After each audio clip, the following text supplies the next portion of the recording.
I personally believe that God intervened today, not just on behalf of President Trump, but on behalf of our country. Were it not for a hair's length difference in the path of a bullet, and we saw a president, a commander-in-chief, who in his most vulnerable moment, he stood up, he took the fire, he took the hit, and still stood up for the people who he stepped up to represent. Trump just won. Not only did he survive an assassination attempt, he stood up without knowing whether there were other shooters there. He stood up and faced the crowd and raised his hand and said, "Fight, fight, fight." That's it. I will fight for you with every breath in my body, and I will never, ever let you down. And by the way, I happen to notice that the crowd, which also didn't know whether there were other shooters, who watched Trump get shot in the face, they did not bolt. It wasn't like a fire in a theater, actually. They sat there, they watched him intently, and when he stood up, they applauded him, and many cried. Why is that? Because a brave leader gives his people heart. That's why. We will be protected by the great men and women of our military and law enforcement. And most importantly, we will be protected by God. Because leadership isn't actually all about the way you talk. It's about how brave you are. That's what people want. They want a brave leader. The rhetoric around him over the last few weeks, that if he wins an election, our country will end, our democracy will end, it's the last election we'll ever have. These things have consequences. I don't know what the motivations of the shooter are, any of the details, but I know the rhetoric around Trump has grown extreme. We, the citizens of America, are now joined in a great national effort to rebuild our country and restore its promise for all of our people. Well, look, I think those images we saw, our kids and our grandkids are going to be viewing that image in their history books. That was American history tonight, and for the better. It was like the images of George Washington crossing the Delaware with the flag in the background. They risked not only their fortunes, but their lives for this country. And I think this is one of those moments where we have a leader who has made a sacrifice. I'm personally grateful now more than ever for the sacrifices that President Trump has made, and I'm grateful that God stepped in tonight to save him for this country. But we are transferring power from Washington, D.C., and giving it back to you, the people.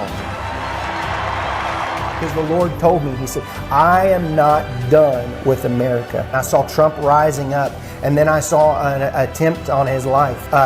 This bullet flew by his ear, and it came so close to his head that it busted his eardrum. He fell to his knees during this time frame, and he started worshiping the Lord. He got radically born again during this time frame.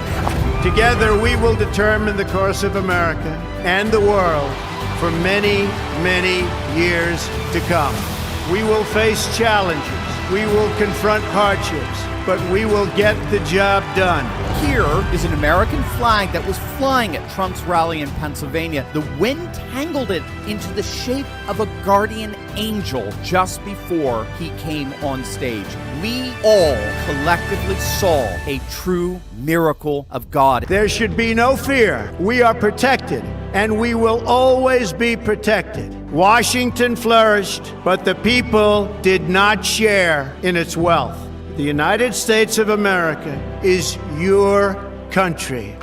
What truly matters is not which party controls our government, but whether our government is controlled by the people. That a nation exists to serve its citizens. When you open your heart to patriotism, there is no room for prejudice.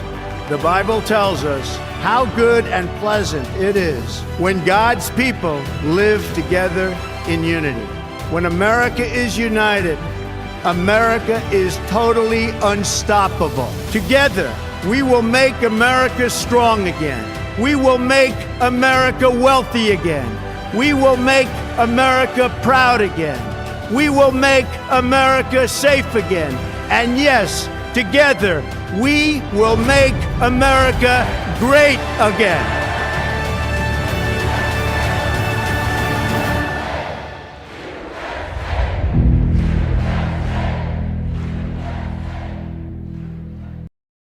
Wow.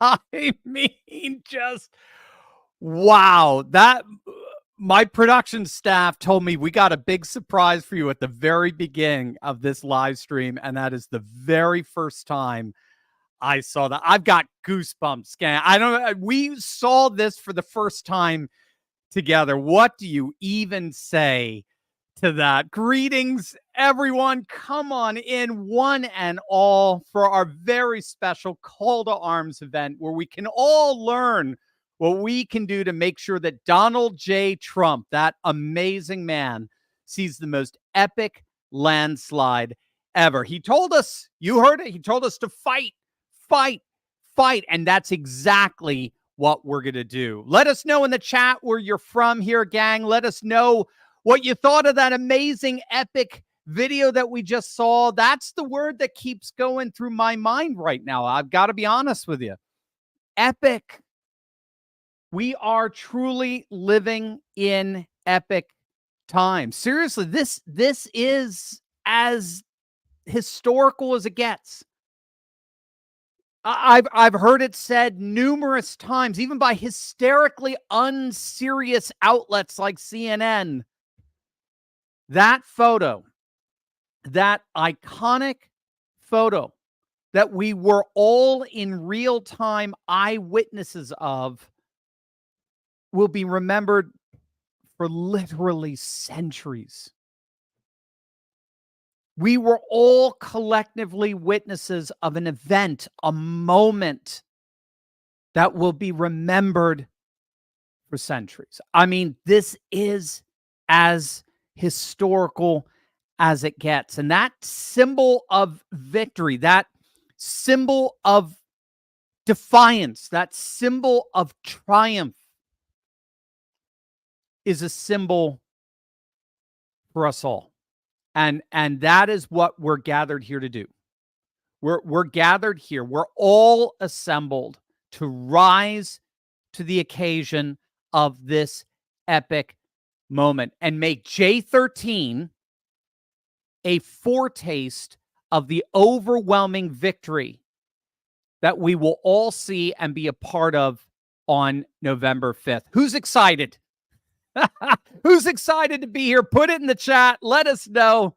Again, I see so many of you guys coming on in, and you are, every single one of you, most welcome. It is beautiful to see you all here. We had over 2,000 of you RSVP ahead of time, and we have even more of you coming in as we speak. Let us know where you're all from. Put it in the chat. That's what I love. I love to see.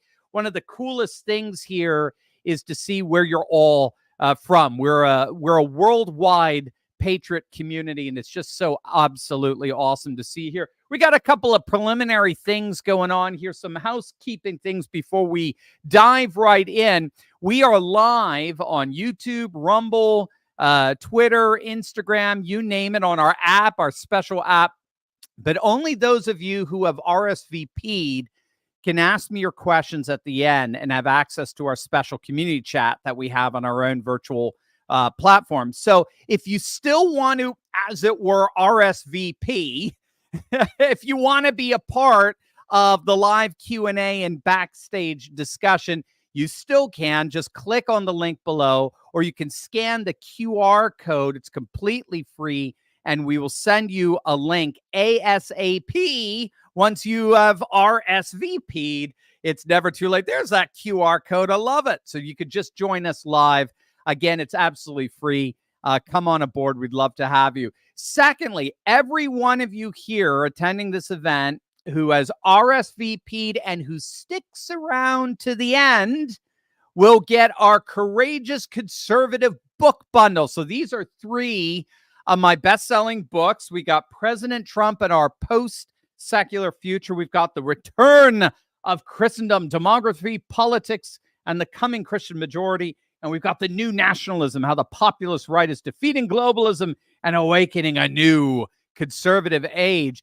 You will get these if you stay to the very end. All right, I got to be honest with you. You'll probably get them no matter what. I'm in a given mood, right? That's what epic times call for. But stick around to the very end and you'll definitely get them. We'll send these books to you, our Courageous Conservative book bundle, free of charge. Who is ready to dive in here? Put in the chat. Say, I'm ready. I'm ready. Let's rock and roll, guys. Let's dive right in here. This past Saturday, J13, at 6:11 p.m., We all witnessed it. We all witnessed what was ultimately almost the ultimate steal. Evil forces, and that's what they are. Evil for pure darkness in an instant almost stole our precious president away from us.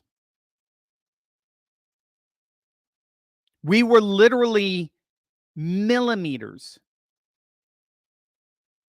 from the ultimate steal. And by God's grace, that horror transformed into heroism. That terror transformed into triumph. That gruesome vanquishing turned into glorious victory. Praise be to God. Praise God, from whom all blessings flow. And I want to open tonight with a prayer. This is a very ancient prayer. It's a prayer in a time of attack by enemies. And I want to pray this over all of us, and especially our dear president. In the name of the Father, and of the Son, and of the Holy Spirit. Amen. O Lord our God, pre-existing before all ages and remaining forever, who are as great in compassion as you are in uncontainable power, who because of your ineffable mercy bowed the heavens, came down on earth and became man for the salvation of sinners, who put on and immortalized our nature and ascended with it to the place from which you descended. Hear from heaven and become merciful to all those who cry out to you with a broken heart. You, O Master of all, lend your ear and hear us. We know your undefeatable love for your creation and your inexhaustible goodness.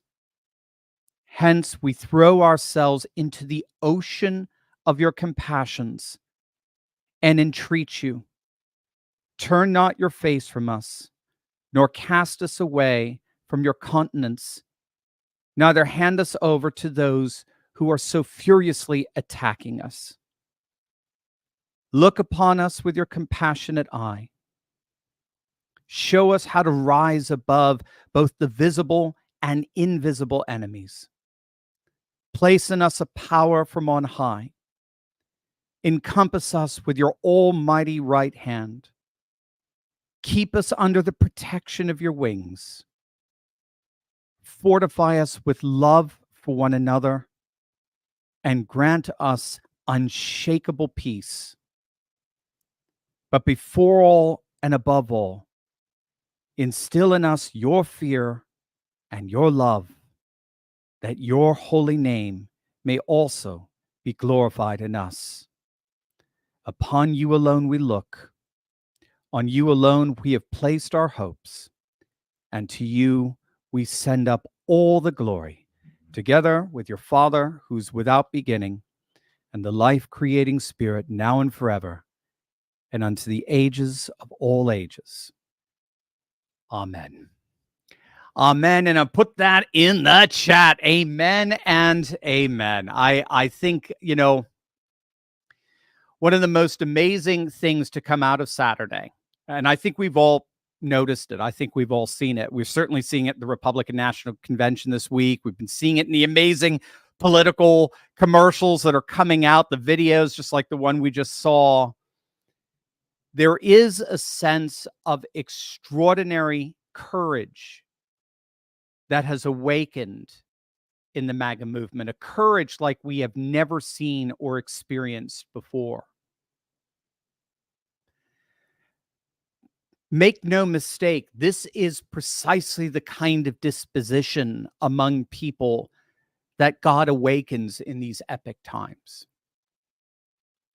And it's precisely during such times that each and every one of us needs to ask ourselves,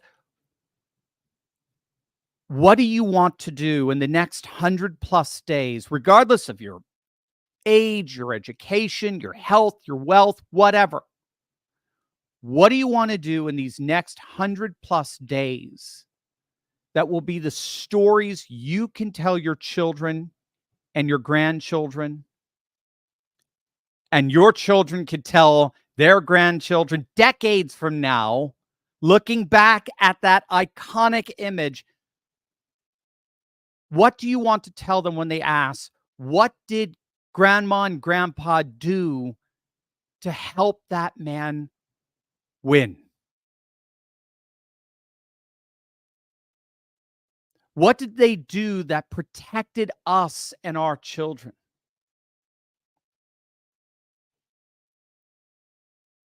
How will you be remembered for what you did these next 100 days? You see, I believe we all already know what we need to do. We just need a little reminding. Yeah, I don't know if you know, I mean, it's like 30 years ago. Literally, I think it's actually 30 years ago, 1994. Back then, at the beginning of that year, I would have stood up and proudly identified myself as a leftist liberal. Did you know that? A lot of people don't know I was a good lefty back in the day. So obviously I've had a bit of a journey, and I know I ain't the only one. Come on. How many of you were lefties back in the day? Admit it. Let's see it in the chat. Put in the chat, I'm a recovering lefty, if that was you back in the day. I mean, to be honest, to me, this is the thing that's so funny about so many leftists today. They just don't realize that so many of us were once one of them. This is what makes the panels on MSNBC so utterly absurd. They actually think they need to school us into why we need to be woke, not realizing that many of us were once believed just like they did. And thank God, literally, thank God, so many of us who were once lefties had someone very special come into our lives and in a very real way awaken us. For me, if you don't know, for me, it was the one and only Rush Limbaugh. This is why, I mean, to me, God's just got the most amazing, beautiful sense of humor that I'm sitting here right now doing what I'm doing, inspired by that man. Back in the day, I don't know if you know, I went to a music conservatory. That's in Baltimore. It's where I met my wife. And one of the things that I like to do when I was practicing, my instrument was classical guitar. When I was practicing the guitar late at night, is I just like to watch TV. And I don't know, it was sometime I think it was in the summer of 1993. It might have been closer to 94. But I was up late practicing, watching the TV, just as background noise. You know, I just stare at the thing while I was working on some technical section in a piece. And I'll never forget, I think it was like 1 a.m. or 2 a.m., maybe 1:30, right after Letterman or something like that. I can't quite remember, or whoever was late night at night. The show would appear on the channel that I was watching on my little black and white television, you know, with my 3 channels and a coat hanger for an antenna. And this big blustery guy would come out with this, you know, baritone bravado voice, thanking the audience, greeting him. And then he would sit down at his desk. And for the next half hour, to my horror, he began absolutely ripping into Bill Clinton, who I loved at the time. And what was so interesting, and I still remember it, and it made me so upset, is he did it with such a whimsical nature. He was so humorous and so lighthearted and funny about it. It drove me crazy, to be honest with you. Now, originally, I dismissed this guy as just a jerk. I frankly thought he was just a pompous ass at the time. But fortunately, the TV was too far away and I was too lazy to get up and switch the channel. So for the next several weeks, and again, for the life of me, I can't remember what I was watching beforehand in order for Rush to come on afterward. But for the next several weeks, right around that time, whatever it was, 1:30, 2 a.m., every single night, there he was popping up on my TV. And I've always loved politics ever since I was a kid. So I gave him a listen. And I can distinctly remember it was a few months into this. I can distinctly remember that he started making so much sense.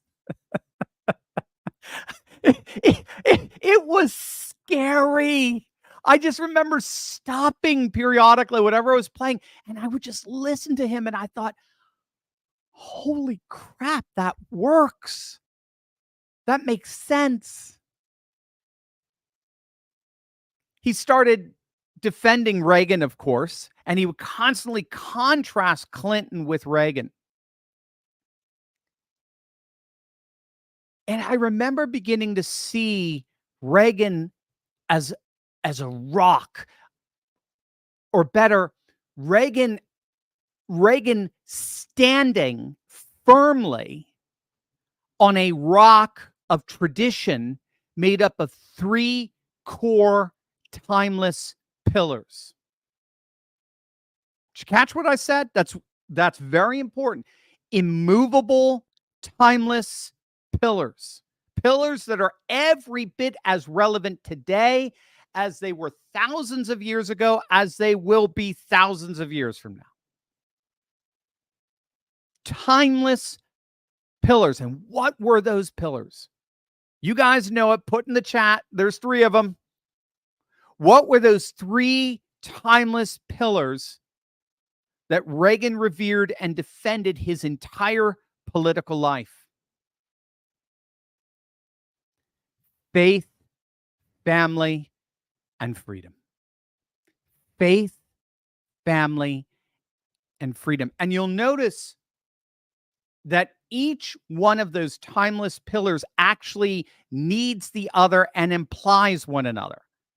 How many of you guys know, we've talked about it a lot on the channel. I mean, not a lot, I guess periodically. How many of you guys know about this thing called the Golden Triangle of Freedom? Put in the chat if you know that. The Golden Triangle of Freedom. It's a bit of a derivation of faith, family, and freedom. The Golden Triangle of Liberty, or the Golden Triangle of Freedom. It's actually the true, when all said and done, it's the true bedrock of our republic. It's something that every single founding father ascribed to in some way, shape, or form. Let me put it to you in a different way. If you understand the Golden Triangle of Freedom, you understand America. You understand the soul of our republic. So the way the Golden Triangle of Freedom works is this. Our founding fathers all believed that in order for us to be truly free, we had to be virtuous. We had to be a citizenry of virtue. They'd call it civic virtue. It goes all the way back to Aristotle and the like, but when all said and done, civic virtue, they believe, was indispensable to freedom, because only a self-governing people could be truly free. And in order to be self-governing, we had to cultivate a sense of civic virtue. That's the view of literally every single one of our founding fathers. But in order to cultivate virtue, you had to have faith. You had to be plugged into a faith tradition, which are the faith traditions are the timeless resources for the classical virtues. But here's the key. The only way you can have true faith is if you have freedom. Because true faith can't be imposed upon you from above. It can't be coerced. It has to be a choice. And so freedom undergirds faith. But in order to have freedom, what did you need? You had to have virtue, which requires faith, which requires freedom, which requires virtue. You see how it works? That's the interlocking pattern, the loop there, or better, that's what Os Guinness in particular refers to as the golden triangle of freedom. True freedom requires virtue, which requires faith, which requires freedom. So this triangle of freedom is an interconnected whole where every part implies the others. And for our founding fathers, for the whole of human civilization, the primary institution in which, in this case, the triangle of freedom was cultivated was the family. And this is because it's the family that is that institution whereby we learn that we have moral obligations to people, places, and beliefs that we did not choose for ourselves, but that chose us. This is what makes liberalism so pernicious. Leftist liberalism says you have no moral obligations apart from that which you choose for yourself. So that's why they have no problem redefining the family. But that's not how the family is classically understood. The family is that primary institution where I learn that I am morally bound. I'm obligated to people, places, institutions. This is what patriotism actually means. It's related to the word patrios, which means fatherland. When we think of moral obligation, we think fundamentally in terms of the family. The family is that institution that teaches us more than any other that we are obligated to conform our lives into a harmonious relationship with people, places, histories, institutions that we did not choose for ourselves, but that chose us. So this is why the cultivation of virtue, the cultivation of loyalty and fidelity and morality is ultimately cultivated in the foundational institution of the family. So this is how faith, virtue, and freedom translate into faith, family, and freedom. And it's those three timeless pillars that comprise the true bedrock of our republic, what our founding fathers referred to as a republic of virtue. And so here's the key in all of this. There's a proven path. There's a proven path. We're not guessing here on what we need to do. This isn't trial by error. There are three core pillars that we need to come back to and build back into the American value system. And this is where you can play a role by building up these values back into yourself, strengthening your own faith, your own family, strengthening your own freedom. And only then, when you're in a place of strength in your life, as Jordan Peterson always likes to remind us, right? Clean your own bedroom first. Only then will you be able to affect the ideals of faith, family, and freedom in our nation, precisely because you'll be living examples of them and living examples, that golden triangle of freedom in our wider culture and society. That's the epiphany I basically had 30 years ago, developed over some years of classical training. That's the epiphany. Now, how does all of this relate to what we need to do in November? This is the biggest epiphany you have got to get, because I think it changes literally everything. What's our biggest concern in November? Outside of President Trump's physical safety, of course, but it appears God has that taken care of. Blessed be the Lord. What's our biggest concern about November? Put it in the chat. You guys know, however you want to put it in. What's our biggest concern? You know it. I hear about it every day from you guys. What's our biggest concern about November? How are we going to stop the steal? How are we going to prevent them from stealing this election? How? Now, if you think it through, every time that issue comes up, we seem to always be thinking superficially about it. This is why you're here at Turley Talkers channel. We don't think superficially. We think in terms of epochs, aeons, ages. Every time that issue comes up, we are thinking superficially about it. We're always thinking practically and particularly. We're always thinking about, stopping illegal immigrants from voting, or we're thinking about, ballot stuffing and all sorts of stuff. And of course, we have to address that, obviously. Obviously, all those concerns are absolutely valid. But do you realize the deeper reality in this?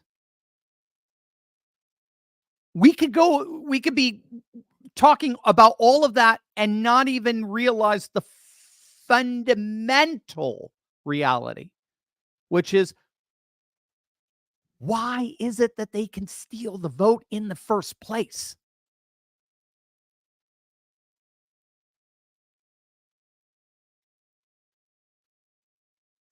Think about it.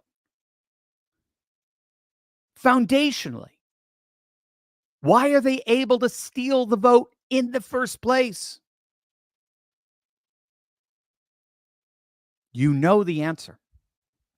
Again, I'm just reminding you. That's my job. It's called anamnesis in the Greek. To remind you of what you already know. They are only stealing our vote because they first stole our values. Write that down. Write that down. They're only stealing our vote because they first stole our values. They're stealing our vote because they stole away our values. They changed our values at the border. They changed our values in the schools. They changed our values in the university. They changed our values in our government. They changed our values in Hollywood and entertainment. They changed our values in sports. They changed our values with our children. They changed our values in the corporate boardroom.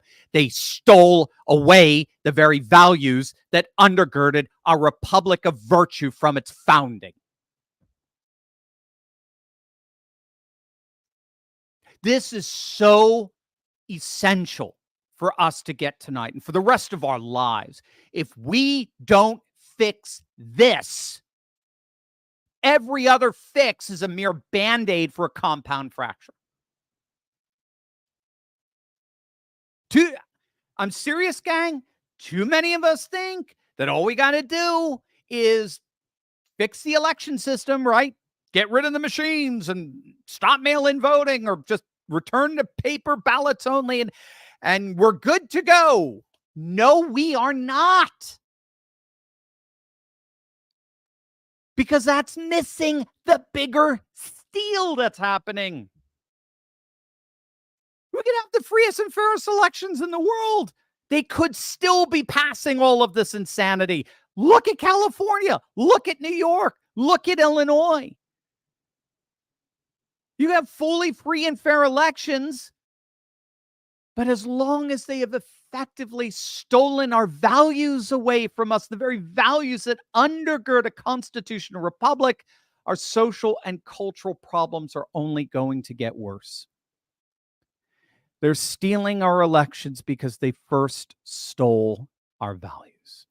That, my friends, is the big steal. And they're only stealing elections because the values that were the pillars of our civilization are gone. And so what's the ultimate solution to all of this? In addition to all the practical things we need to do, what is the ultimate long-lasting solution? You put it in the chat. You guys know. Again, I'm just reminding you. It is the restoration of those timeless pillars of faith, family, and freedom. If we together reawaken those values, we will have reawakened the prerequisites to a flourishing constitutional republic. So here is our trajectory going into November as of tonight. We have to reawaken these values in our own lives, and we have to apply these timeless values in such a way so as to win big in November and beyond. Remember, November is just the beginning. This is not about winning an election. This is about winning the future.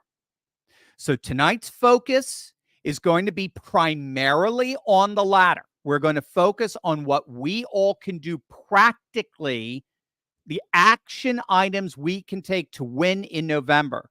And then we're going to give you special opportunities to awaken and defend these values long term, such that November is just the beginning. So, how do we do that? Well, for me, in my story, I needed a guide. I certainly didn't figure this out myself. I needed someone who could increase my brain power, literally a brain trust, and help me realize the best version of myself in all of this. It wasn't my idea to start a YouTube channel. It wasn't my idea to get on social media. Someone else came up with that idea, and I want to introduce him to you. Many of you know him. He's my colleague, but more importantly, he's my friend, and he is my brother, Ralph Cochran. Here he is, Ralph, my friend, my brother from another mother. Come on in, my friend. Hey, Good to hey. see you. I'm here. Good to see you. I wanted to bring you in, gang. This is Ralph Cochran, our colleague. He's the president of Turley Talks. And like I said, I did not plan this. This is the brain. What you guys are experiencing right now, quite literally, is the brainchild of that guy right there. Blue, affectionately known as Blue Man, but that's an inside joke. I got you got the Trump shirt, the golf shirt. Yeah, we went golfing on the Trump course in Palm Beach. Right before we got to meet last year. Yeah, talk to us, Ralph, man. Talk to us. Yeah, no, that was great. That video, I mean, that brought chills. And I saw that this morning when the guys put that together, Josh and Micah, and my goodness, wasn't that amazing? It was an unbelievable video. That's so cool. We're gonna have to put that up on our channel. I know. Yeah, by itself, this could be amazing. Yeah, that's no, great. I'm very moved by that. And yeah, no, Steve, it's great. And I think the big thing here that we've wanted to put together for everyone is just answering this question Steve brought up is like, what do I do? And I think one of the things we saw, we've seen this repeated time and time again since, January 6th and even right after election, a month and a half earlier. And people just like, I don't know, put it in the chat, like, is this true? What do I do? Is that the big question? Would you guys say yes to that? Is that like a big question you kind of ask yourself? I mean, not all of us run for office. Like I've been involved in some political campaigns. We helped Doug Mastriano and several others in the area. And I'm like, that's not for me. And but then it's like, hey, how do I help? And I think one of the things I found out, I think Steve, you did too, is man, we have to get involved locally. And if we don't get involved locally, the battle's local. And that's why. And what's happened is you have these tyrants taking over the local institutions because the conservatives aren't involved. And so, hey, Ralph, can I just interrupt you real quick? Do you have another kind of? I mean, we can hear you, but it's the mic quality is a little off. I'll step a little closer. Is that better? That's a little better. Yeah. Yeah. Sorry about that. I will upgrade my microphone next time. So I'm sorry to interrupt. So you're talking about getting involved. Yeah. And that's huge because all elections ultimately are local. A lot of people just don't recognize that, but you can actually, elections are one of the few things, we'll talk about it later on tonight. It's one of the few things you can actually affect nationally down your street. That's what's so cool.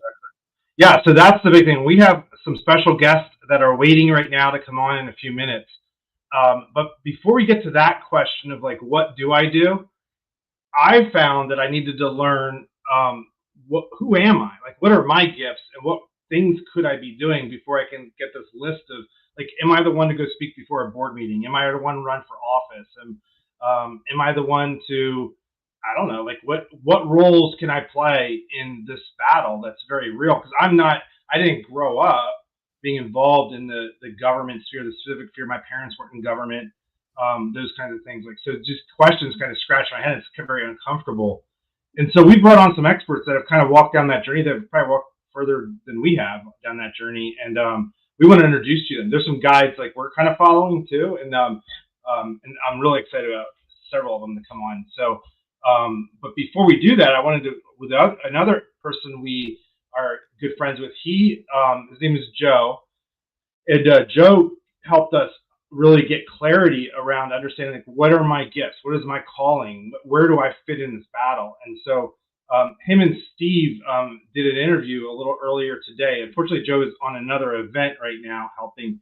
He's going to come over here a little later in the event live, but he couldn't be on right now. So we want to start that video, if you guys want to tee that up, in that interview. So we have a pre-recorded interview that this would have been on live. I think it's really good. I think it'll be encouraging. So let's watch that. And I think this will begin our journey for the rest of the evening to kind of just dive deep and get real practical. This is not meant to be this just like, we love Steve. I love Steve, but Steve is the philosopher, the academic, the Patriot professor. But I'm the guy that gets stuff done. Like, I take okay, Steve, you need to start action, as Steve Bannon would say. Yeah, I brought in a lot of action takers here, and Steve's a man of action too. But we want to get real practical, get some experts in front of you. We want to be able to help you guys, equip you.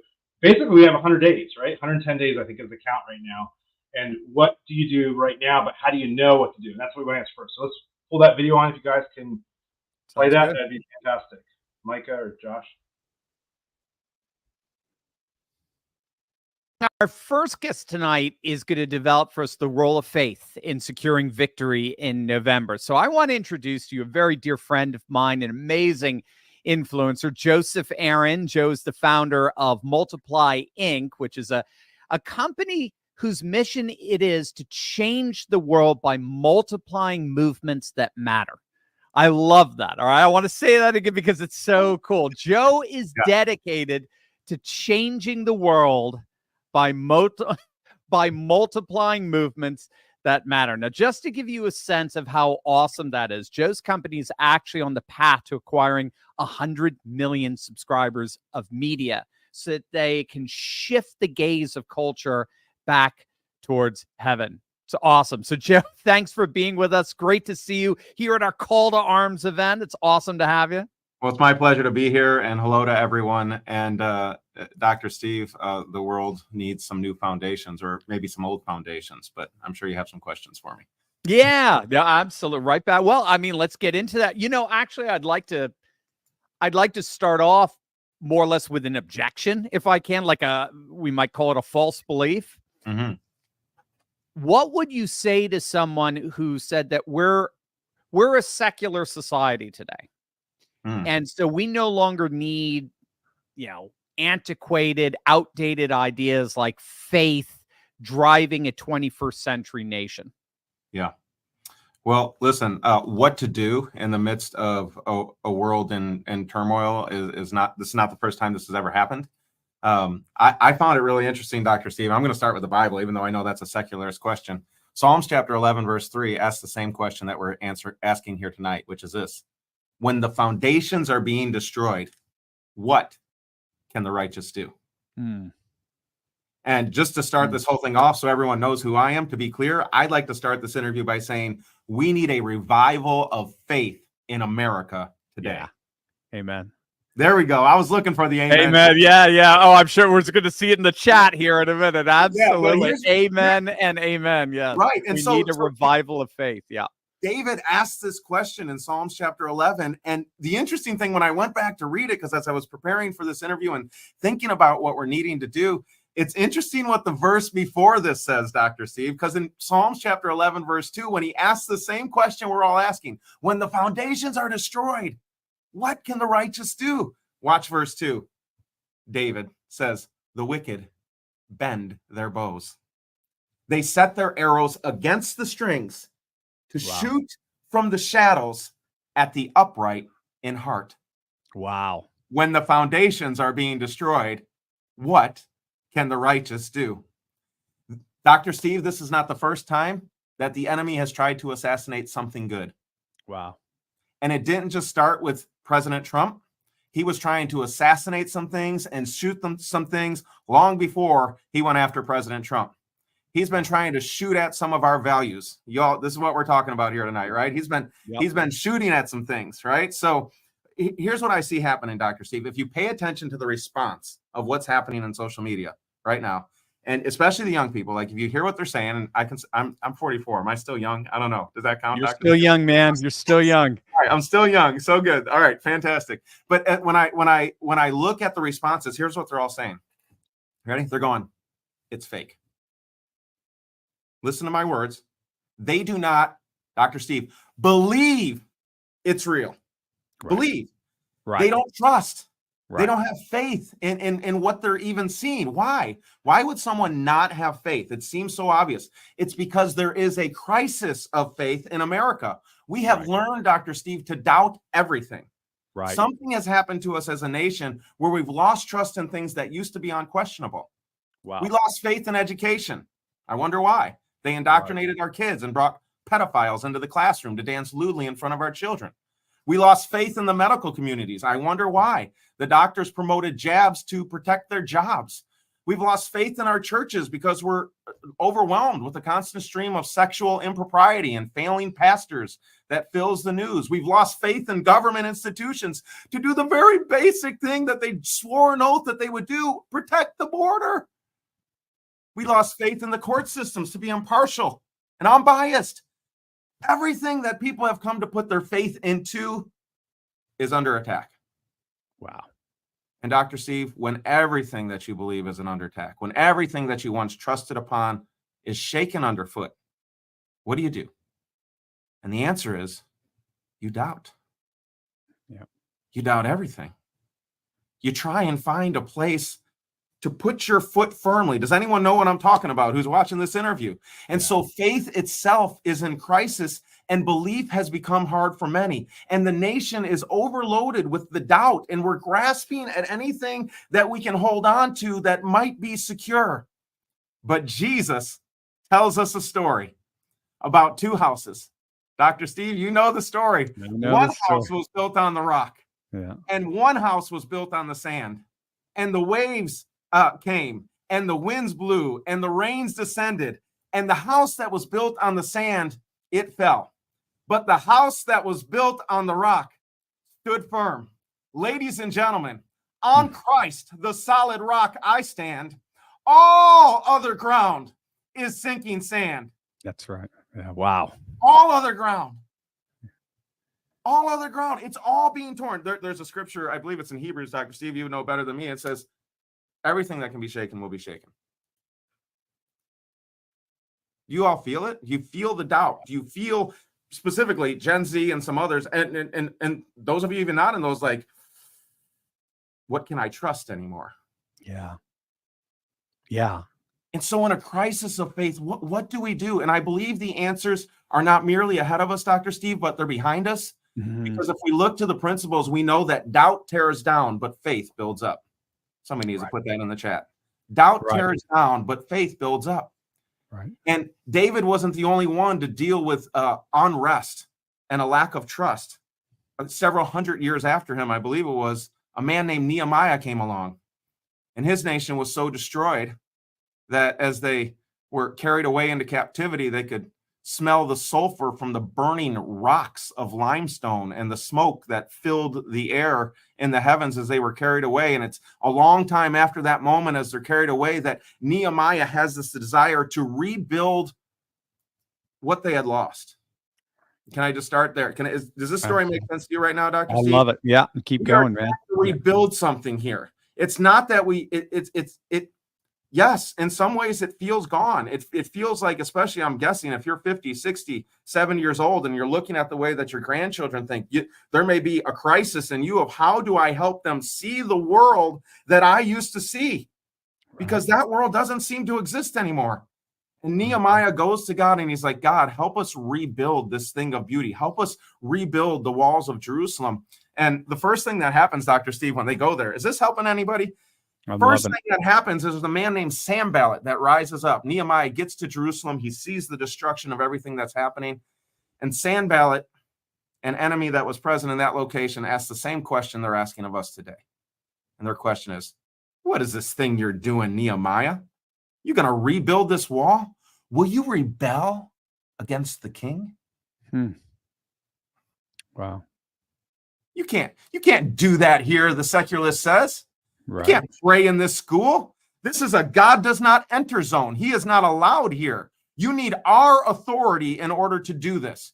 If you're going to rebuild faith in America, you're going to need our acceptance of this idea. And Nehemiah looks at them and he says, read it for yourself. It's in Nehemiah chapter 2. He says, the God of heaven himself will prosper us. Wow.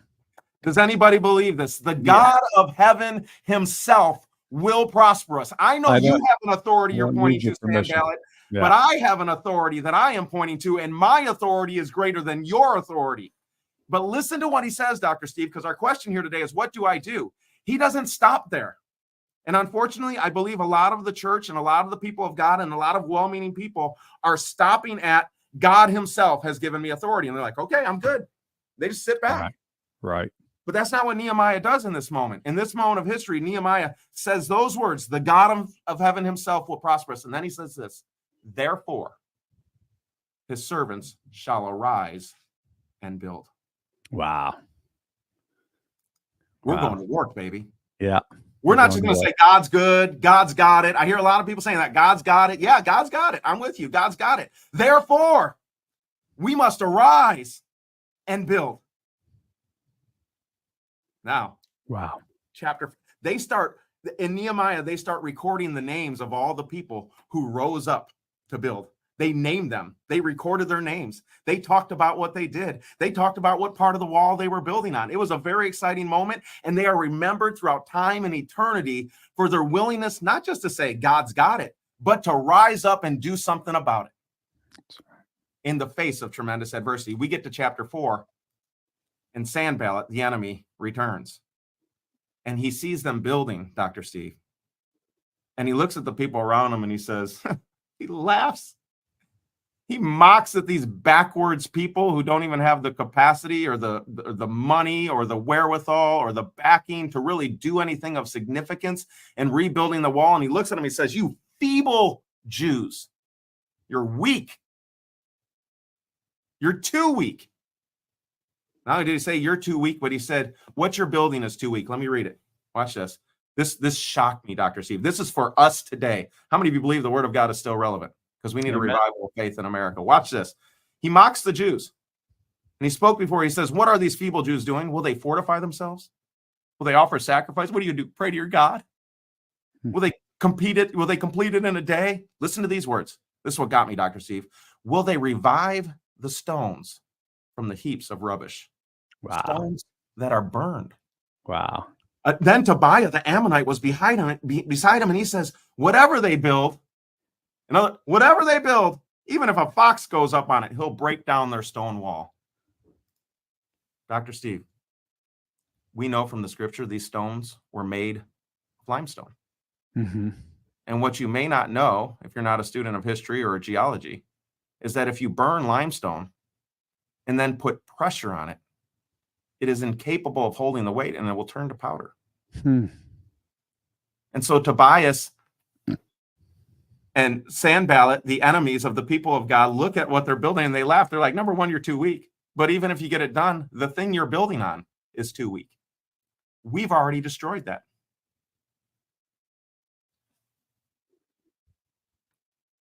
And what does Nehemiah do? How do the people of God respond? Because that's what's happening to us today. Your faith is meaningless. Your faith has no power. Your God has no power. Your ideas that come from antiquated books from 2,000 years ago, those aren't principles that you can build a nation on. This is the 21st century, Dr. Steve. How dare you even begin to bring us these ideas from a 2,000-year-old book? But here's what Nehemiah did. Here's what Nehemiah did. He kept working. He must have thought to himself, Dr. Steve, I'm going to do what I can do, and God's going to have to do what only he can do. Yeah. And this is my message to you today. Yeah. We need to pray like it depends on God. Yeah. And we need to work like it depends on us. Wow. I'm going to say that again. We need That's to pray brilliant. like it depends on God. And we need to work like it depends on us. Now, the secularists will tell you, you don't need faith. Like Sandbell, they'll tell you, you can't build a nation on faith. That's burnt. We've destroyed that long ago. And some of you may even feel that way. You may feel like my children are already woke. Unfortunately, I sent them through the indoctrination camps of college campuses, and they have a different ideology coming out the other side. The stones of faith, you may think, have already been destroyed. It's impossible for us because our leaders are too timid and our institutions are too corrupt. Though the stones of faith, you may think, won't work.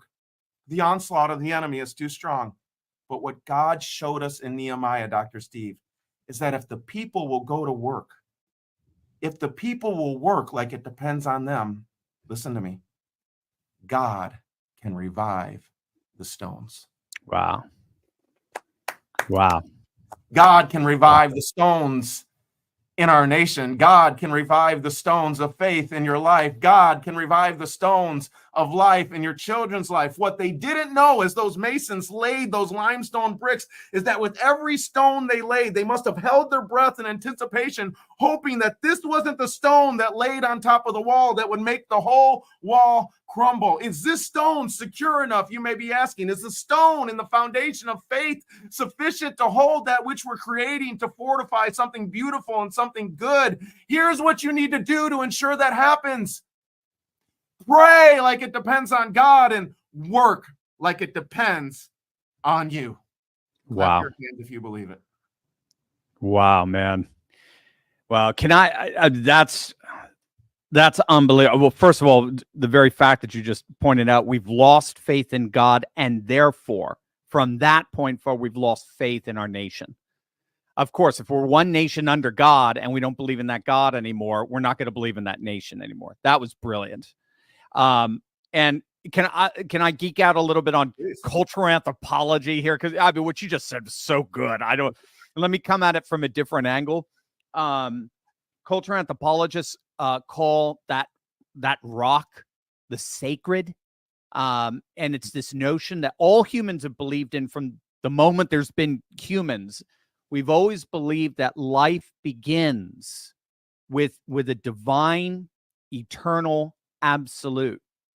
And that divine, eternal absolute is necessary because it provides the self-replenishing resources for constant cultural and social renewal. And so this is the problem with a secular society. A secular society, by definition, cuts us off from that everlasting self-replenishing source for cultural renewal. So secular cultures always end up inevitably rotting. They inevitably starve. They wither. They're actually the empty bag. They're the empty bag. Exactly. But what you just said to close the loop, but the amazing news is that because all societies are ultimately rooted in this sacred, and then they forget God, right? That's the theme in Judges, and men forgot God and men did whatever was right in their own eyes. When that society ends up that secular society ends up rotting, it becomes like compost. And what does compost do? It reawakens the sacred seeds of cultural and social renewal, precisely because that divine foundation, those sacred seeds, are by definition eternal. They don't die. We can cover them up, we can ignore them, but those divine self-replenishing resources are always there in love, particularly in the Christian tradition, in love, to revivify our nation.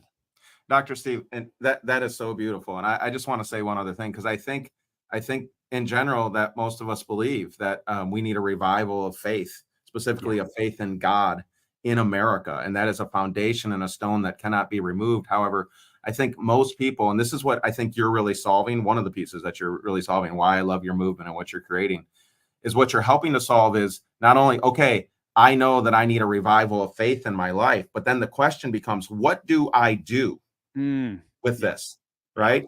And that's not a question of who God is, right? Everything we've just covered is who is God, right? And he's, by the way, I had a bunch of questions for you. I just threw them out. I mean, you just answered everything, but that was going to be my final one to you. Okay, what do we do? Awesome. Keep going. Yes. And so what we've answered is the question of who God is and who he wants to be in our world, and that he's in charge, right? Now it's like, well, what do I do in response to this? And I think when you get a revival of who God is, then of necessity, you have to get a revival of who he's called you to be. Right. Because the first thing God tells you about you is that you're made to be like him, Genesis 1:26 and 27. And so what we've been doing, then this is, you mentioned our movement and stuff, and I know what you all are doing, is creating workshops and things of that nature to help people really come to the decision and the choice of, okay, I'm going to go to work. What do I want to work on? What has God given me liberty to choose to work on? And what does God need to speak on specifically? Because I think a lot of times in the church, we're kind of like, oh, I don't want to do it when God tells me to do it. And it's like, well, God's already told us to do some stuff. We need to get clear on that stuff. And if he speaks again, we can adjust from there. But for now, like, you have liberty. You are a creator made in the image of God. You have liberty to co-create the world that God has given you to co-create in. So, yeah. Does that help? Pray like it depends on God. Work like it depends on you. I love it. And that's your specialty. You do help people figure that out, what they're called to do individually. Yes. Yeah. It's all right brilliant. there. Yeah, well, we're gonna have to develop that a little bit more tonight because that's brilliant. But we got family and freedom to go here as well. But thank you for anchoring us in faith, and thank you for reminding us if we don't first have faith in the God that we're asking to bless our nation, we're not going to have faith in that nation. So, Joe, that was utterly brilliant, awesome. Joe, thanks for being with us tonight, brother. Thank you.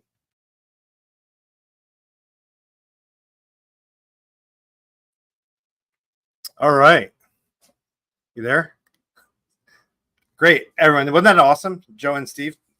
They're so powerful. And both of them, I just look up to both of them. And I'm really love Joe's perspective on life. And he's helped a lot of people. He's helped Steve and I significantly. He's been someone that's really helped us even shape ourselves so we can serve you better. The next person I want to bring on is kind of going to get down and dirty here in a good way. And I love this story. It's so humbling to hear this. Elizabeth Landis is a wonderful lady, and she's a homeschooler and a mother of is it 6 or 7? I know you told me the other day. 5. Okay. Can you hear us? You can hear us. Okay. Can we hear you? There you go. Good. Welcome, Elizabeth. Thank you. Yeah, awesome. It's so good to see you. So yeah, we have a bunch of people that are going to be very interested in your story, Elizabeth. And can you just give us a little background on what happened with you as you looked at you were raising your children, and then you ended up dealing with your local government and some of the things that's transpired in your life leading up to that. I'm not going to steal your thunder, so go ahead. You get to give your background. Well, I'm a homeschool mom, and I was educating the 5 children, various ages, and there's always plates spinning, things to do. And then I'll just mention 2 things. One, I would go to vote, and my husband would go with me, and then he'd go on to work a different direction, and I'd go home. And each time I went home, I thought, I have no idea who I just voted for or what they stand for. I don't know what their offices represent.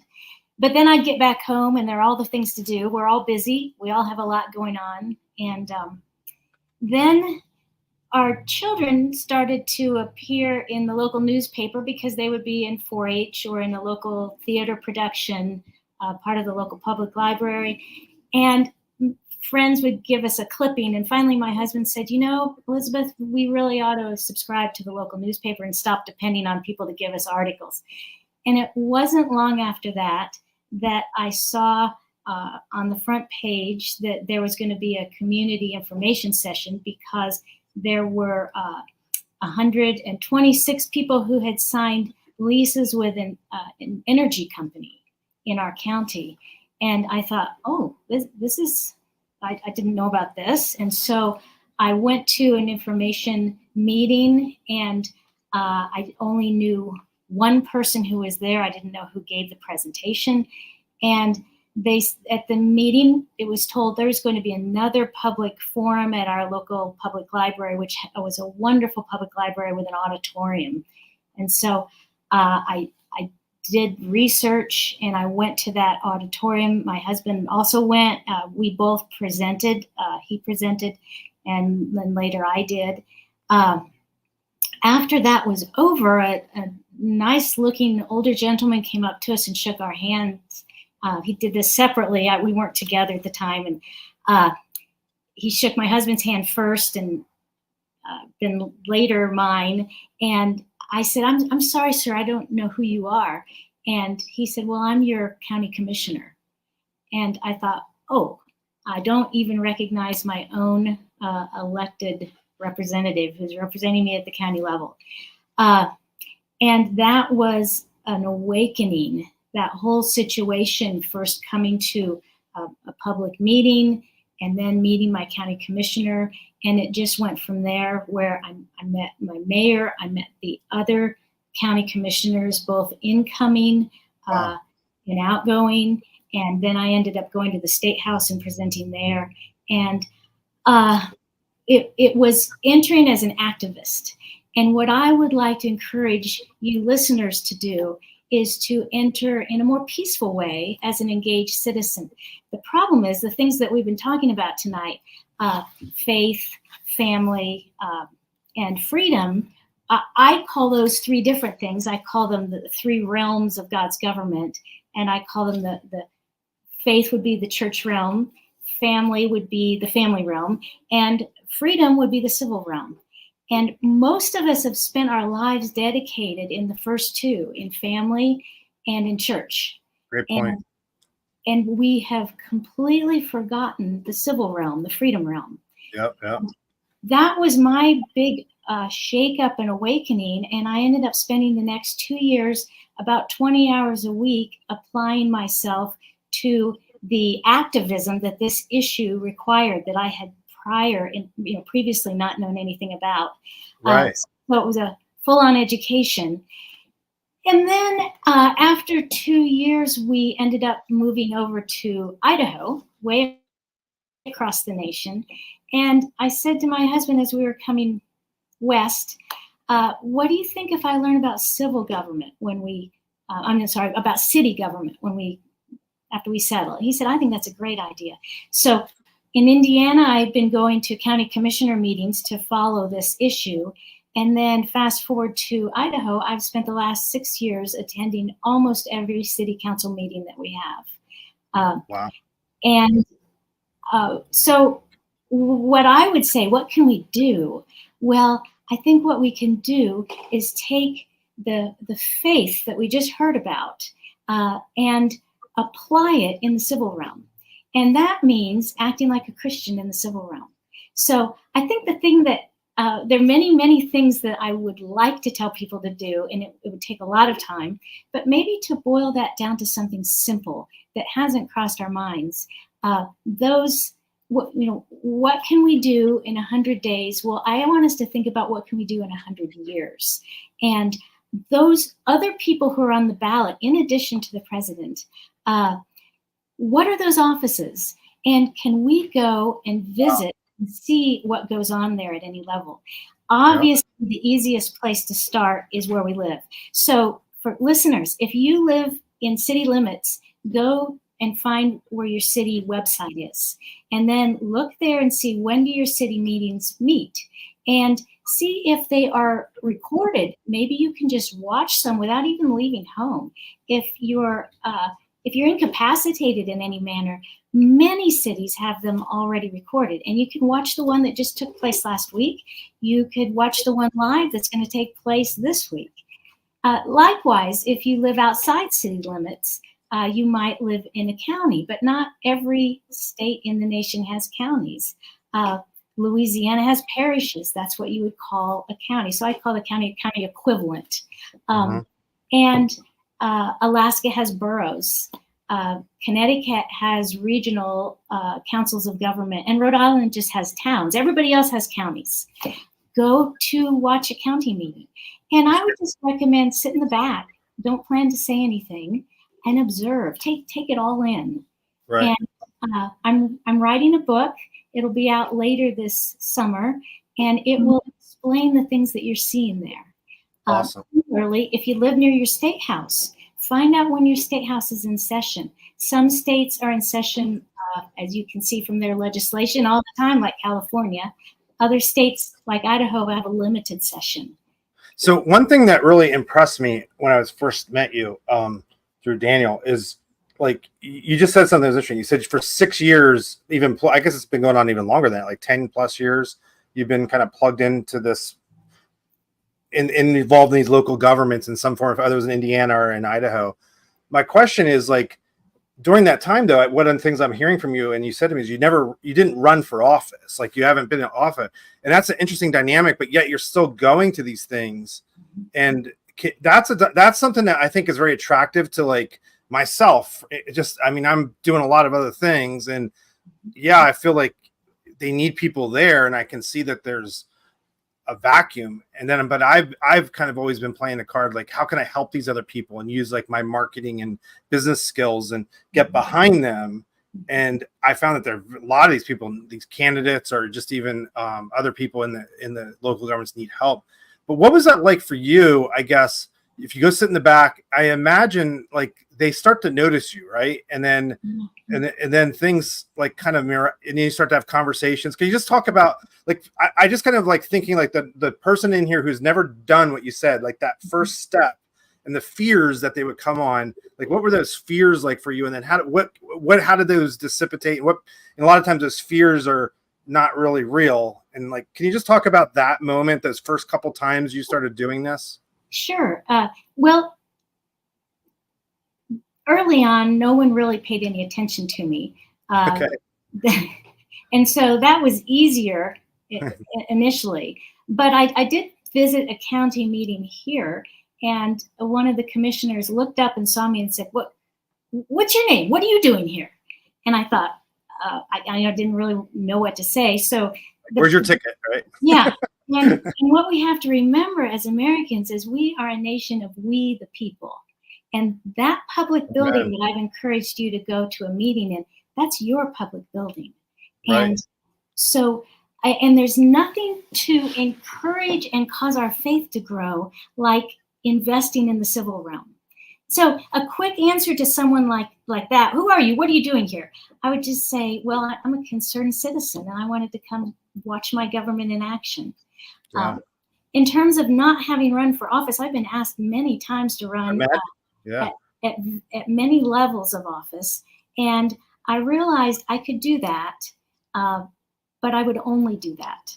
And I feel like my calling is to be a facilitator, to welcome people into the civil realm, to open their eyes to the civil realm, and to invest in it, because that's where I think our next revival, our next reformation will be, in the civil realm. Amen. Amen. That's great. And you were, I don't know if you shared with me, you were taking your children to these meetings at times? Yes. And initially, I was researching this issue, and I would have stacks of paper all over the kitchen floor around where my computer chair was. And every time they go running through, no, don't step on my piles. And since then, I've learned to keep my piles more digital rather than concrete piles of paper. But yes, they would come with me and attend with me and help me to get ready for presentations. But probably what was more encouraging than that was when we moved here and I started attending the city, and I was no longer fighting an issue. I moved from being an activist to an engaged citizen. my older daughter came with me, and it was really lonely coming because I thought, I'm wasting my time. What am I doing? I don't want to be here. And she said, no, Mom, keep going. I'll come with you. I'll sit with you. And so she sat with me for quite some time. And we both would take notes, maybe pass a note to each other or comments on what was going on. And one night I just said, Caroline, I can't do this anymore. And she said, Mom, you must keep doing this. You must write a book, and you must help other people understand how to do this. And it doesn't look like anything right now, but eventually it's going to be something. And that's how God works in our lives with faith. It starts as a mustard seed. Absolutely. No, and I love your 100-year comment. And we have to think multi-generationally, and the fact that you have your children like coming to this, and now they see this and they want to pass that on to their children. And like, so your actions, I mean, I've taken my kids to some, in fact, my daughter brought it up to dinner tonight. We used to go to a local free PA rally. They would meet like every month, and she's like, do they still do those? And like, she actually like, and she's in college, she's at NSA now out by your way. But she was like, she enjoyed going to those things, and it showed her a different dimension of life. And I never got that when I was younger. I didn't discover it. I didn't even realize those kinds of things where you could engage with that, and just till recently. And I think, so what you're doing is very courageous, and it gives courage to others listening right now. And I'm really excited about your book. We're looking forward to having you on for an interview with Dr. Steve. And I think that'll be fantastic with just diving into it, because I also know it's more of an action guide. It's not just some academic thing, and that was what stuck in. I think if I was going to title your book, I would call it like Making Civics Great Again, right? So, yeah, exactly. Come on, get a good title on there. So, but no, I just think what you're doing is wonderful. We're so encouraged by that. So thank you for sharing this with us, and we will be having Elizabeth more in touch with our audience and with our crowd. We have a Courageous Conservative Club. She's going to be involved in that too, and we'll be telling more about that in a little bit here. So thank you everyone for joining us. Thanks, Elizabeth. We're going to go on to the next thing here. So thank you very much. Thanks. So Steve, if you want to jump back on with me here, and I want to get into something very specific. There you go. Wasn't that amazing? What did you think? Yeah. No, I love it. And and there, there's just a note here that just, between voting and running for office, there really is a lot Christians can and should be doing here. It can involve the full family, bring in the kids with different gifts to apply here. It's what creates citizens that'll be ready to run effectively. I love the way she incorporated her family into this civics involvement. It was really, that's wonderful. That really adds a beautiful dimension to the faith family. And now as we move into freedom, get your family involved. Don't go to these meetings alone. Bring them all together so that they can see the civic realm and have that civic imagination, as it were, cultivated in an early age. Absolutely. So let's jump into that, the freedom realm here. I have some interesting. This will be my thing here, and then Steve, you can I think you have some things that you want to add to this. So I recently was introduced to some of the Trump team, and I was trying to get them on to speak. I think they're tied up because of the convention and just a lot of other things going on, as you can imagine. And but one of the things they're doing that I was told that's really powerful is there's a group, they call it Trump Force 47. Have you guys heard of this? Trump Force 47. And what they do is they actually, there's this website here. I'm going to jump into this. And this is like, you can volunteer where you go. And I want you guys to do this right now. You can go in and volunteer here. And what they're doing is they're getting local people all over the nation in different local areas. I'm in Pennsylvania. Steve's down in Delaware. And what they've done is they came up with this strategy out at the Iowa caucuses where they were able to go to the voters. They call them, what do they call them? Low propensity voters. Mm-hmm. And they were able to get that low propensity voters. Those are people like they count them like a 1 to 4. And that means in 2 years, how many times, and there's usually two elections a year that you can vote at. So if you go all 4 times over 2 years, you're a 4, which is a really strong voter. And then a lot of times people only go to the presidential election, so they're a 1 once every 4 years. But they're trying to get low propensity voters who are like 1s and 2s to come back out and vote. And they've been going to a lot of these swing states. But when at the Iowa caucus, they saw like, I think it was like a 3 to 5% increase in the voter turnout because of their activities. And what they do is they actually, and this is really cool. I mean, like, anybody want to go to Mar-a-Lago? This is how you do it. Joe's going to be on a little bit here. He'll probably do this himself. But you can actually, what you do is you sign up on their thing, and then they give you a list of people who are low propensity voters to call, and you call them, and you call their numbers, and they see how many you called, and then you go back and tell them, I called that list, and I followed the script you gave me. And then they give you another list. The first time I think they give you like, and I don't know exact numbers, but 10 numbers, and you do it, and then you call as many as you can. And then the next time you do 20, and then they up it to 50. And then when you get up to like 100 or 150 or something, as long as you're calling through it and doing it in a certain amount of time, then they will reward you. And I don't know exactly how the reward works, but the general award is you get to go to Mar-a-Lago when you hit a certain number and you're actually doing the work. And so it's like this kind of incentive too, to kind of like, yeah, I want to go to Mar-a-Lago, meet Trump. So I thought that was genius. So I wanted to kind of give you guys a practical way where you can take action. And this is, so like, some of you might say, well, I'm 150 years old and I can't get out of my, couch, whatever, off my couch. Oh, great. You can do this. You can make a phone call, right? You can make a phone call. Exactly. Yeah. Or you have a 15-year-old, they can make phone calls. You know what I mean? It's like, it doesn't matter. Like, you can take action and do something very practical right away. And they give you like an app and they give you all instructions. It's really thorough. So check it out. This is something maybe some of you already knew about, but I think you'll benefit from that. And this is absolutely huge because the low propensity voter is overwhelmingly pro-Trump. So we've talked about this on our videos. Rich Barris has really strong, hard data on this. So a high propensity voter, somebody who votes like every single election, ironically, they tend to be more pro-Biden because they're pro-establishment. They don't feel disestablished from Washington, D.C., or just politics at large.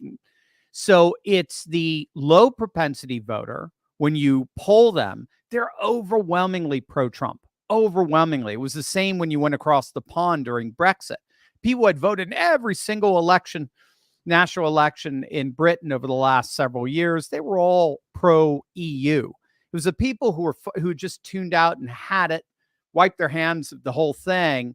They were the ones that were like, yeah, I definitely want to vote out of the EU. They were pro-Brexit. So what that means is this is the first election that we know of in literally decades where the Republican candidate inordinately has an inordinate advantage the more the people come out. So in other words, the bigger the electorate that comes out, the bigger the turnout, the more it benefits Trump.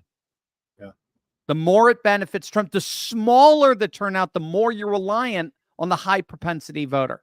You need to engage those low propensity voters. Now, there's good news for that, and that is no one turns out a low propensity voter like a Brexit referendum and President Trump. No one turns those guys out. But if we can increase that to 100% turnout, gang, this election is ours. That's too big to rig. There's even people right here, and I live in Lancaster County, which is Amish land, if you guys don't know that. And there's people here who will get carpools together and drive the Amish to the voting booths. So the Amish are even starting to engage more in the civics, which is kind of cool. Go back to Elizabeth's thing, and that's something you would be unheard of like even 15, 20 years ago. But they're sick of it. They see what's going on here. So yeah, they've had it.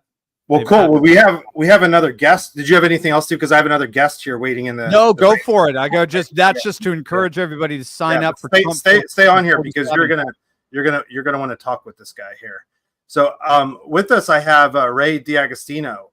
So Ray, if we can bring him on, Ray is a hero of ours. Good to see you, Ray. How you doing? We good? Yeah, good. That's nice to see you again.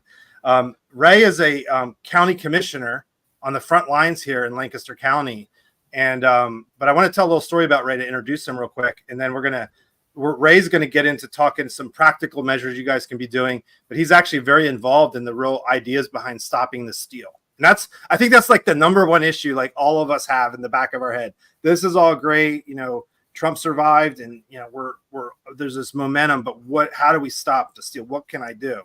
And Ray is going to talk about that in just a moment. But before I do that, I have to do this. So I don't know if you guys remember two plus years ago. It was actually, Steve, do you realize it was Ray, it was 2 years ago, like right now. I'm driving back from break. We produced this movie called The Return of the American Patriot, and we rented a movie theater just to show it to 100 people. We were going to make it like into a fundraiser for Doug Mastriano, who was running for governor, and it was about Trump and COVID and Mastriano and what happened in Pennsylvania related to all this. And it was great. It was going to be like it's a 45-minute documentary, and the same gentleman that helped do that video earlier was the one who put together, and they spent 6 months doing this thing, and it was a way to help raise money for Doug. And so I'll keep it short. There's a lot of details. And what happened was I got a call from the movie theater, and they canceled us, and it was a week from it. I was on vacation. I couldn't believe it. And then I was like, oh, what am I going to do? And the reason though they canceled it though is because once the word got out, it was for the Christian nationalist Doug Mastriano. They played that card on us. They were calling Doug Christian nationalist before everyone was even using that term. I think he was one of the early, tactics they used on him. And long and short, they canceled it on us, and I was like really upset. And so I started calling around for help, and I didn't know who to call. And lo and behold, we had a week, and we already had like roughly about 100 people signed up for it. And then I bumped into Ray. And Ray was upset about this, and he helps people. He's a county commissioner. I didn't even know I could call someone like him and get someone tell me, you need to talk to Ray. And so then Ray knew at a hotel in the area, there's like a resort area, the Wyndham, and said he knew the owners there, and he got them to say yes. And I went over there, cut a deal with them, and we had it's a seating capacity went to 600-700. And then right away, Steve went on and started talking about it when we were canceled, and we sold the tickets like in days. It was crazy. I'm like, what? I was just doing this for 100 people. Well, so Ray was helping me. He was my hero in this. And then what happened is within 2 days of that, getting that contract, they canceled it because they had Antifa from Philadelphia threatening allegedly to cancel it. So then long and short is Ray found us a church and through a series of events and introducing other people, we found a church that seat 1,200. By the time the movie showed a week later, we were supposed to have it with 100 people. We had 1,300 people show up to this thing. So, but that's because of Ray, and thank you. And you did your job. You represented us, and Steve and I are forever grateful for that. So that was quite a whirlwind. I can only imagine all the other things you go through, but thank you again for helping. Just part of being a public servant. And Ralph is forever grateful. My gratitude runs out after about 2.5 years. So just so you know. That's why we keep mine's very, very limited. I'm a very I live here. Selfish person. I live in Lancaster. You don't. You live in I'm in Delaware. By the way, yeah, I don't know if you guys heard. It just broke. Biden's got COVID, so he's coming home to Delaware, 20 minutes from where I am. So anyway, yeah, that's still a thing. You can get it. Yeah, I know. Tell me about it. How many times has it been boosted? It's just crazy. Great.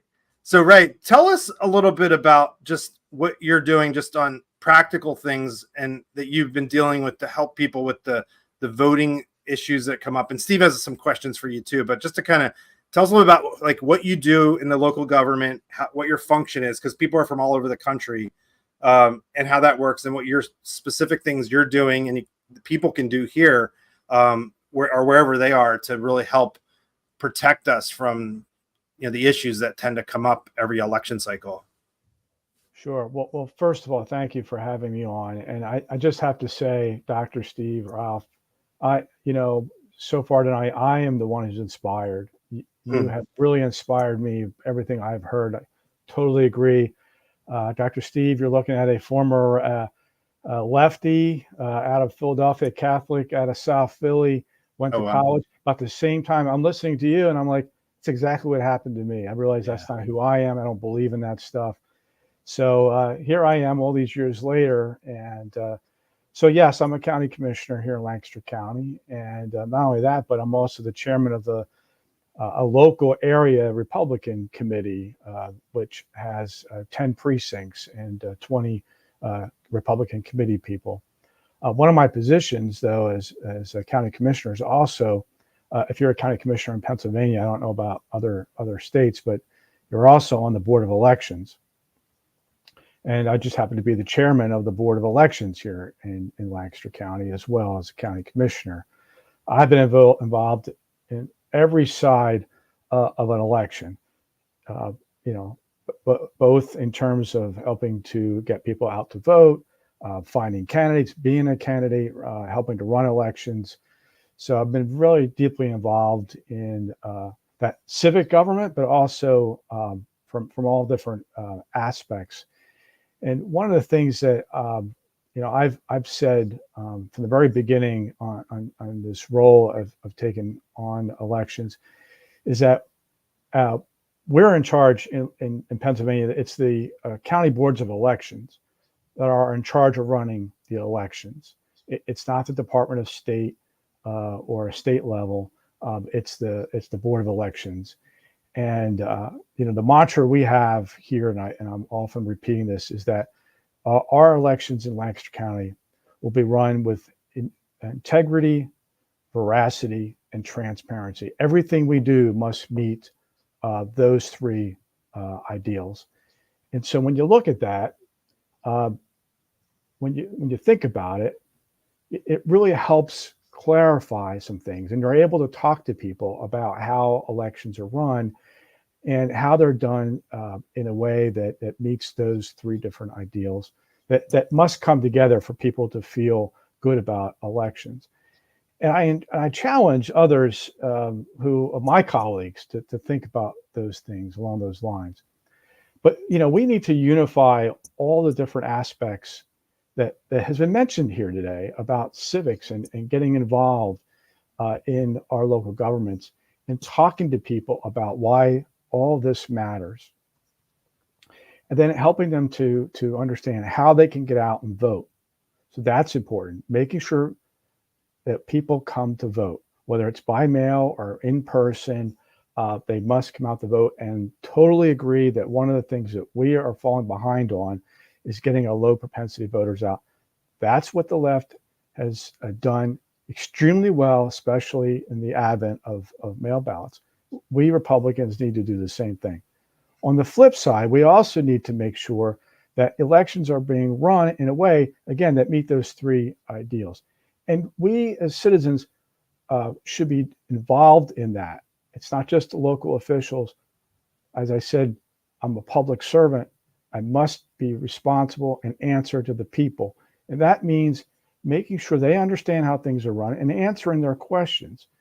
And I think if we get involved by showing up, was it Elizabeth just completely enamored with what she was saying? She's completely right.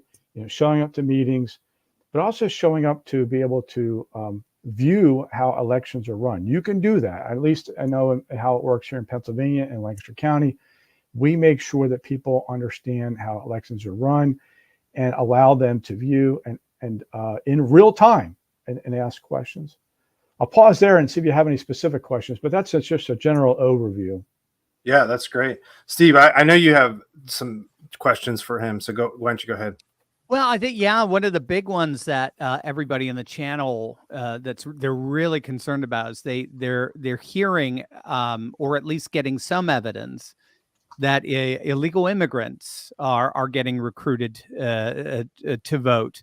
So I guess the first question I would have is, do you see that in your sphere of influence or from what you've heard? And then secondly, what could be done to prevent something like that from happening? Well, I'll say I have not seen that. I mean, in order to register to vote, you have to show that you're a citizen, basically, and provide proof of identification. Now, we don't have ID before you go to vote. You know, we don't have voter ID in terms of when you show up to vote, but we do have voter ID first to register, and then second, the first time you come to vote. So we have not seen, at least I have not seen evidence of that. And we're making sure that when people register to vote, that we are doing what we need to do, which is to verify that they are a citizen. Now, I will say that in Pennsylvania, we have a antiquated voter registration system. The state is now has an RFP out to actually do a whole new system, and I think all of us agree that that's necessary because it's just outdated and antiquated. It doesn't really work as well as it should. But one of the things that we are pushing for is to make sure that with the technology we have today, there is a way to make sure that when someone registers to vote, that it's tied to and able to connect to various databases to make sure that people are who they say they are, and they live where they say to live, and that they're a citizen. Many states have that already. That's something we are looking forward to here in Pennsylvania. But in the meantime, we do have systems in place. It takes a little bit more than just something that's automatic, like a system I just talked about, but we are making sure that that happens. Well, what about the issue of urban corruption? So I'm thinking in particular the old joke that I heard growing up that Camden buses people are bussed in from Camden, which, if people don't know, is in New Jersey, and then they cross the bridge and then they vote in Philadelphia election. I mean, Philly has been known for being, at least for right or for wrong, historically very corrupt. Is there anything being done to try to clamp down on particularly at least the concern about urban corruption? Well, this is what I was saying earlier. This is why it's important to have people have eyes on elections. So in Pennsylvania, we have poll watchers, and poll watchers are able to view on the inside how elections are run. And poll watchers are able to be had for every candidate that's on the ballot, each party that's associated with being on the ballot. And, there could be a multitude of poll watchers. So, for instance, in Lancaster County, we welcome poll watchers. We want poll watchers to come in and watch. Again, it goes to that whole idea of integrity, veracity, transparency. That can happen and should happen all over, quite frankly. Right. And we should welcome that. I liken our election system and our ballots to the currency of our small d democratic republic. Mm-hmm. And if you think about how much we go to great lengths, we go to protect our money, right? And in terms of internal controls and making sure people feel good about the security of our money. Well, if we believe that the ballots are the currency of our democratic republic, then we should be welcoming people to have eyes on and view and understand how this works. And people can do that in real time. And I really encourage people to do that. We do that here in Lancaster County. I remember we had an issue here that was made national news, and we welcomed the national news to come in. We worked with our parties. We worked with our poll watchers. We said, here was the issue. Here's how we believe we could correct it. What do you think? Give us your perspective, because we want your buy-in before we move on. And then we implemented it after everybody had buy-in, and we allowed the national news to come in, and they had full run of the area. And they said, we have not seen this before. We have not been allowed to view as close up to what you've allowed us. I think that's how we really put to rest some of these issues. Right. Very good. Excellent. Well, Excellent. Ray, thank you. We're short on time this evening, but I also know you're going to be you've offered to kind of help some of the people here if they want to dig deeper. And we're going to tell them a little bit about that in a minute. If you guys want to learn more from Ray, and he has years of experience in teaching people on these things. So, but Ray, thanks for your time coming on tonight, and we'll be seeing you shortly. Absolutely. Thank you so much. God bless you. And I'm really looking forward to that next step there. Thanks. Thank you so much, Ray. Thanks, Ray. Thank you. So, Steve, we are running on time here, and I know you had some extra slides here. Yeah, the three practical ways to stop the steal. Yeah. Can you blast through those, and then we can also do a deeper dive on them later? I can blast through them, no problemo.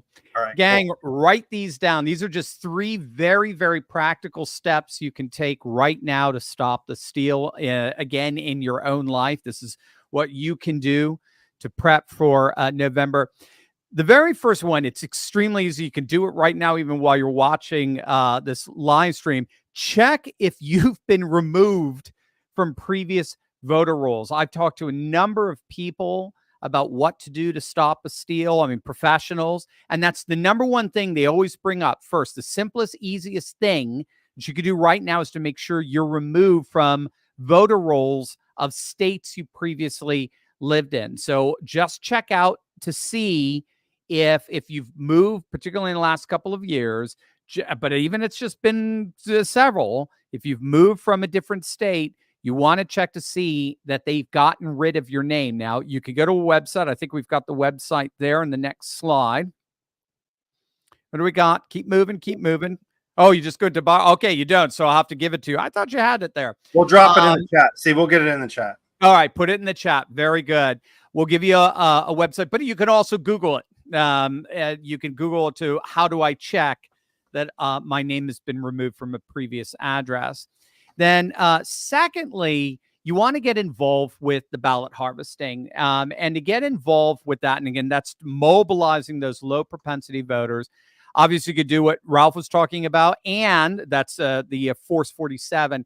And you can get involved with Early Vote Action Pack. That I think they're EVA.org, I believe. But if you look, they're Scott Pressler's organization, Early Vote Action. They're a relatively new organization doing some amazing work, and they are mobilizing the Republican vote, particularly the low propensity vote, and particularly in swing states like Pennsylvania, like Wisconsin, like Michigan, Georgia, Arizona, and the like. So you definitely want to get involved with Early Vote Action.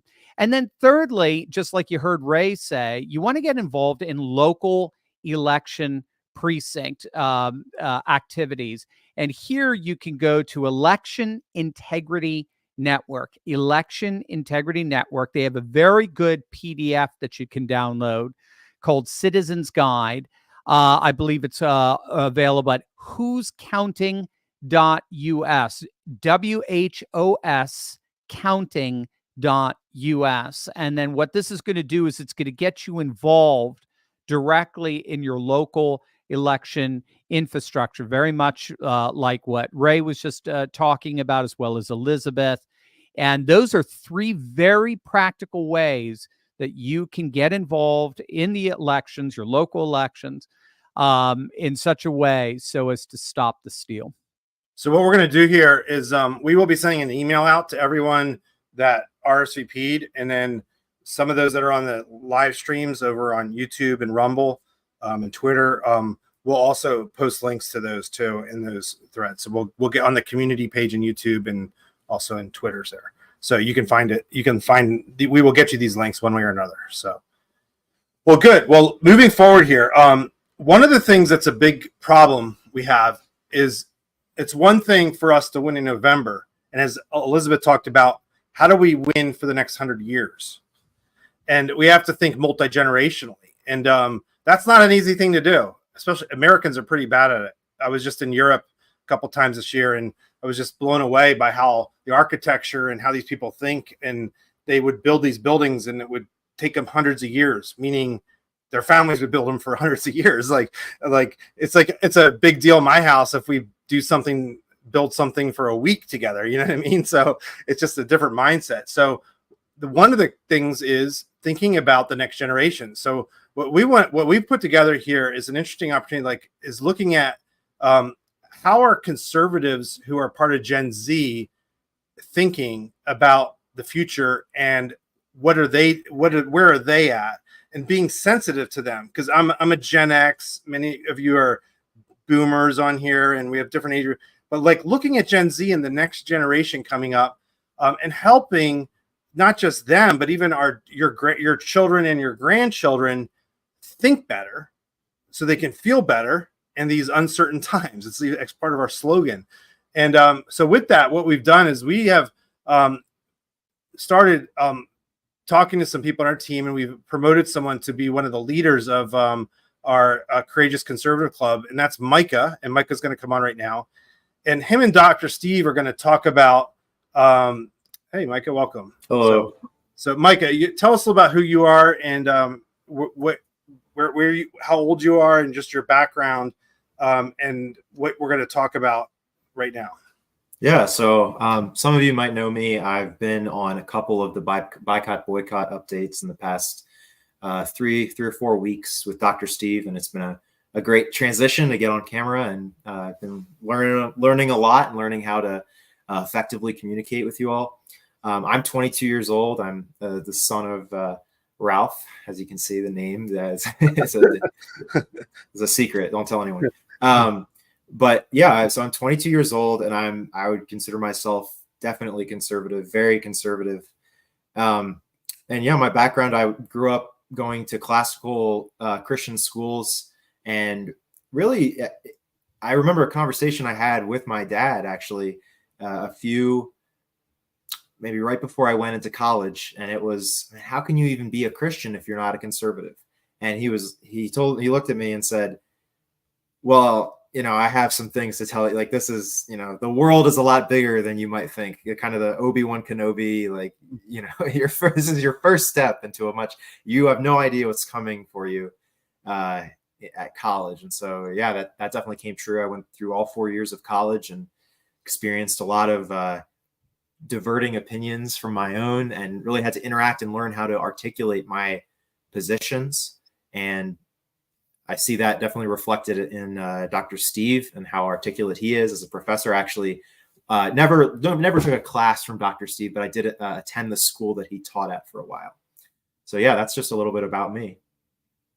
That's wonderful. So why don't you guys, I'm going to drop off here, but you and Steve just get into it, this whole idea of the insanity in the culture, and how you think your generation needs to think more clearly about the propaganda of the liberals and how they can get past that. So I know that's something you want to present here. So let you just dive right into that. Okay. Go for it. Sounds great. All right. Yeah. So, we all know what the big story has been over the past. Oh, let me fix that. No. Yeah. We all know what the big story has been over the past weekend, and I'm sure a lot of our audience is currently watching the RNC, and they'll be able to see this when they come back, is the assassination attempt. And for me, I think one thing that I can speak to as a member of Gen Z, and maybe Dr. Turley, I've had to, he understands a lot, but this is a perspective that maybe I can share that the all-knowing Dr. Steve might not know just yet, is that of what it's like to grow up without knowing what a culturally significant moment is, where you remember where you were when something happened. And so for me, I think that the first thing that has happened in America that I remember where I was this assassination attempt. I wasn't alive during 9/11. I was about to be born. I was born a couple months later, but that's not a moment that I can remember. I can remember watching the documentary on it for the first time and being shocked that this had happened on one of the anniversaries of September 11th. But this Saturday, I remember I was sitting in a chair celebrating an engagement party of one of my friends. And I looked down at my phone and saw a Twitter post and said, "Trump's just been shot. Please pray." And I couldn't believe it. I called my dad, and I was the first one to tell him because I'm chronically on X. And so I let him know, and he had no idea. He was shocked, and I was so glad that he was all right. But I couldn't help thinking about being a member of being a rally attendee during this happened, and just thinking about the mindset that these people must have been going through watching Donald Trump, the person that they believe is the champion, and I believe is the champion of a new conservative age, and fighting back, fighting back against the liberal indoctrination that our kids are being sent through. You just saw Gavin Newsom, the new bill he just passed, which caused Elon Musk to go, "Yeah, I'm out of here. I'm done. This is too much."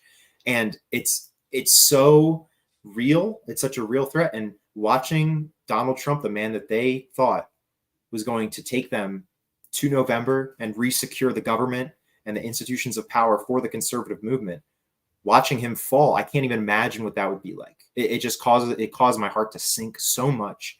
And watching that video, I begin to tear up, watching that about 60 seconds of him being on the ground and him rising back to his feet and pumping his fist and saying, "Fight, fight, fight."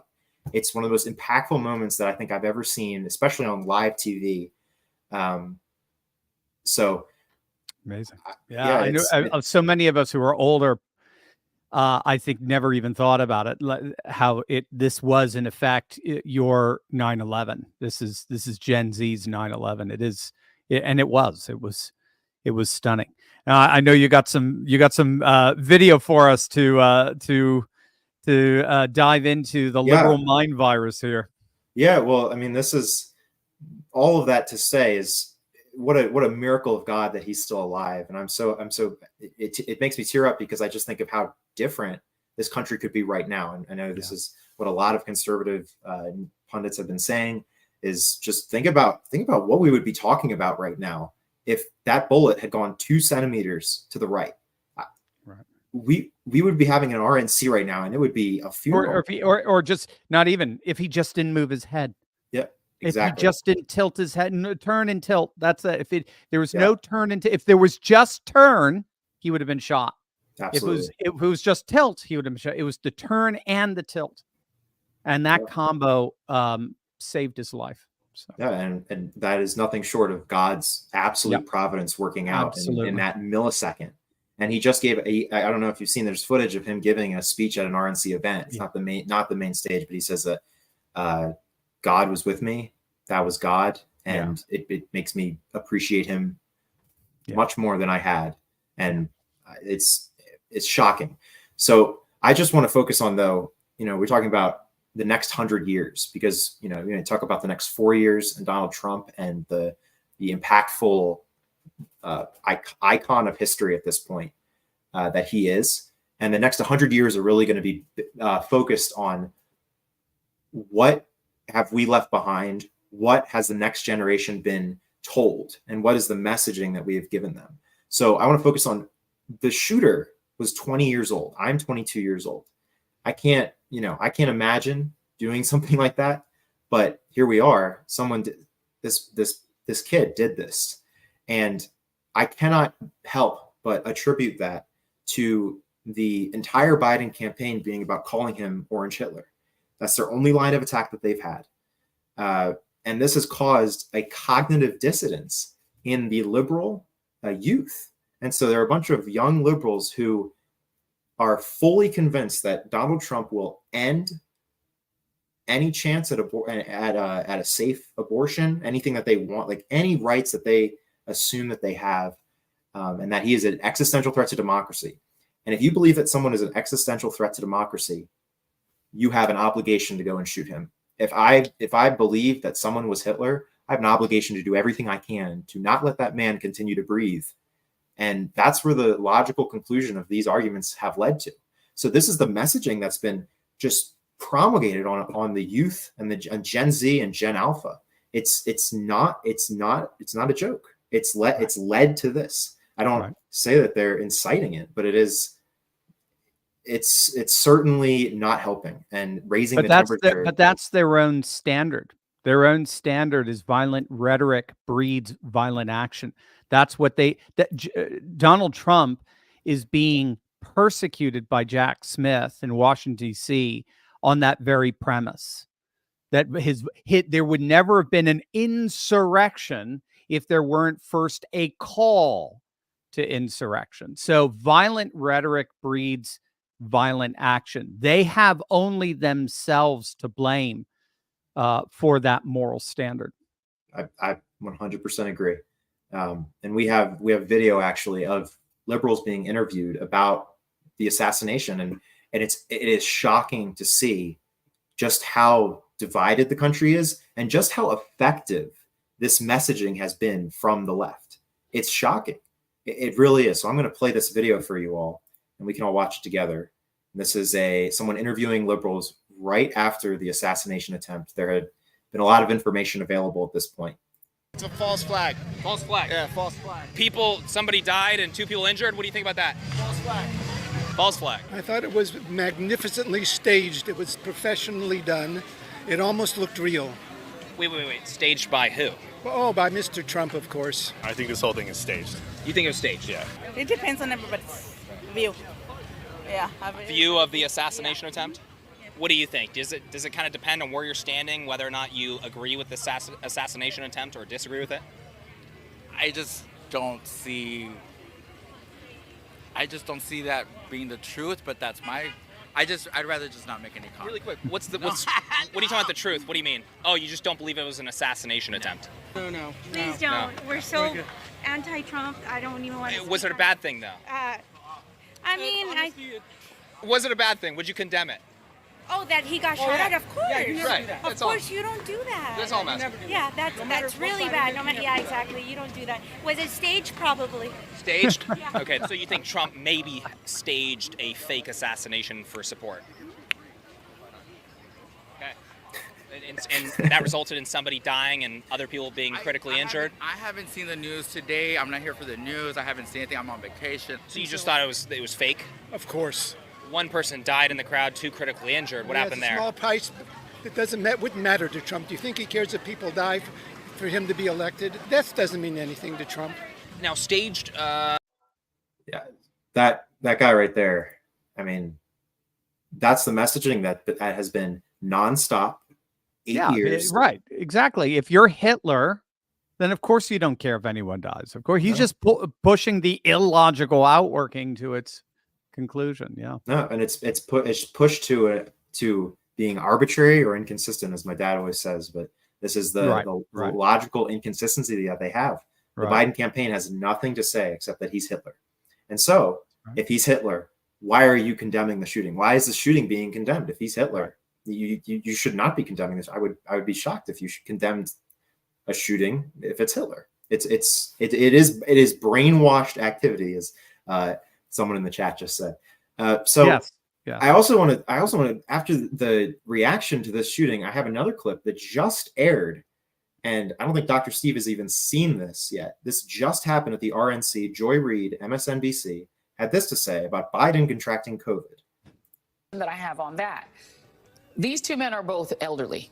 Donald Trump is an elderly man who, for whatever reason, was given 9 seconds to take a iconic photo op during an active shooter situation. Weird situation. We'll figure that out one day. But his survival of that and bouncing right back and going right to his convention is being conveyed in the media world as a sign of strength. This current president of the United States is 81 years old and has COVID. Should he be fine in a couple of days? Doesn't that convey exactly the same thing? That he's strong enough, older than Trump, to have gotten something that used to really be fatal to people his age. So if he does fine out of it and comes back and is able to do rallies, isn't that exactly the same? I mean, it's not exactly the same. It's not the same incident, but it's an elderly man coming through out of an illness. It should. Oh, I love it. You can even see Jen Psaki circle. He did it, guys. He's the exact same as Donald Trump. What the hell do I say to this? This is so forced. It's beyond. I mean, technically, it's what's known as an equivocation.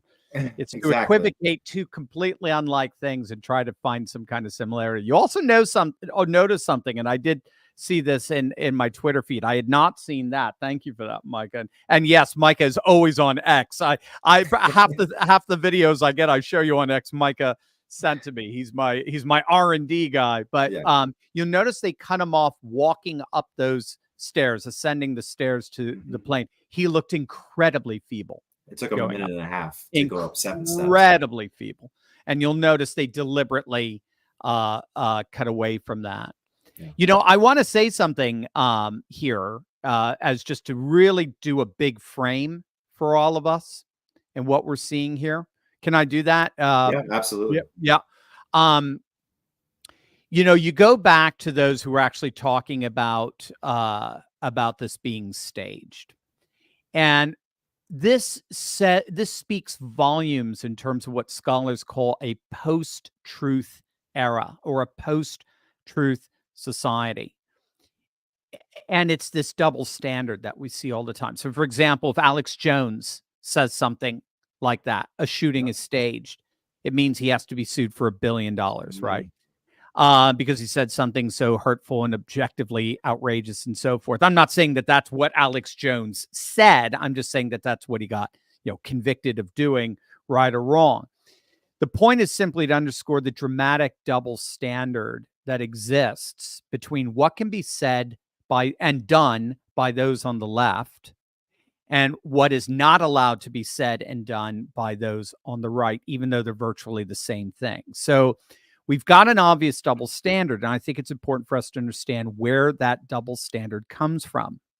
And I would argue it comes from the fact that the left has captured all our cultural institutions, and therefore they are in a position to define what is truth. And this is extremely for us.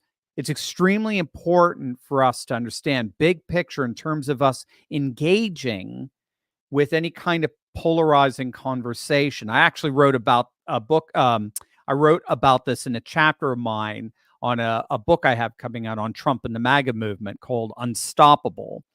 But the gist of it is, in the 1960s, cultural Marxism took over the academic left in the universities, in that they no longer believed in objective truth. Again, very much like what Joe said earlier, if you lose faith in God, you end up losing faith in everything else. And our left-wing academics in the 60s lost faith in objective truth. And so what happened is they bought into this notion of post-truth, where truth is whatever those in power claim it to be. So what that means is whoever controls the levers of authority controls the ruling narrative.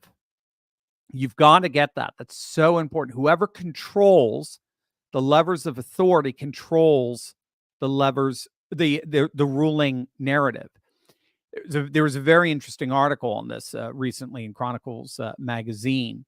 Truth has been redefined as the authoritative narrative dictated by those in power. Truth used to be that which corresponds to reality, right? That's what's known as the correspondence theory of truth. It is true that it's hot outside. If I say it is hot outside, it's true if I open up the window and I get a blast of hot air. Okay, so truth is that which corresponds to reality. But post-1960s academia, they didn't believe that there was a single authoritative perception of reality. All perceptions of reality are different and they're equally valid. So, but you got to have a truth. And so truth is now redefined as an authoritative account of reality dictated by those in power. Now, if you get that, if you understand that, then you ready for the sort of paradigm shifting question? If that's the case, if that's what truth is, then gang, what is lying? What's lying? Just their truth. Lying, no. Lying is dissenting from that authoritative narrative. We're all liars as far as Joy Reid and MSNBC are concerned. We're all liars as far as all those people on that California beach are concerned. In a post-truth society, lying isn't claiming something to be true that doesn't correspond to reality. Lying is opposing the official narrative of the regime. That's what lying is. So that's why they say Trump lies all the time. Yeah. No, you just look at the debate. I mean, this is number one. It's an insidious messaging campaign. If you dissent, you're lying. And so the only line of attack they had after the debate was Trump lied. Yeah, exactly. Trump lied, but Biden looked awful, and that became the narrative because there really was no line of attack with Trump. It was all about Biden, all about Biden's perception. But that was the only thing MSNBC. Oh, well, obviously Trump lied about everything, but like, look at Biden. I mean, this is just awful for the Democratic Party. That's all they have.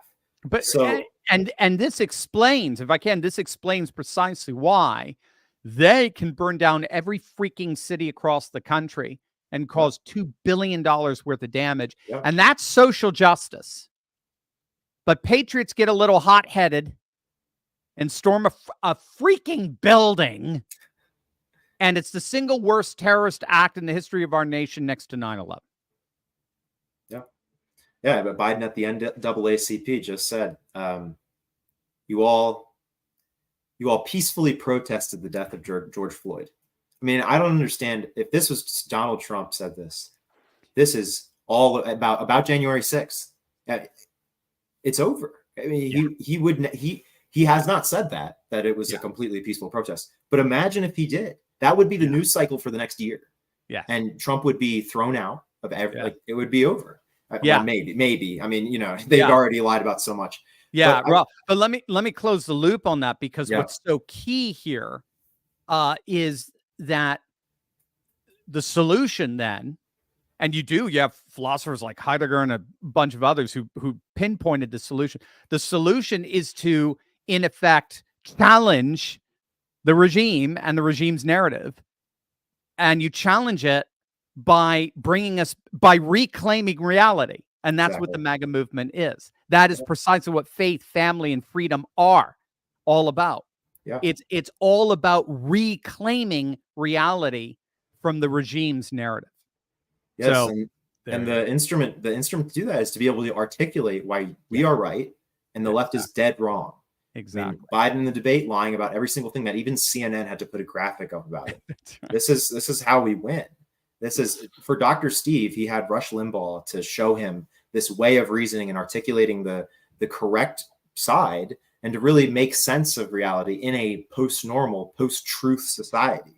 Is that there are objective truths and we know what they are and we can find them, especially through God and through the world around us based on God's promises.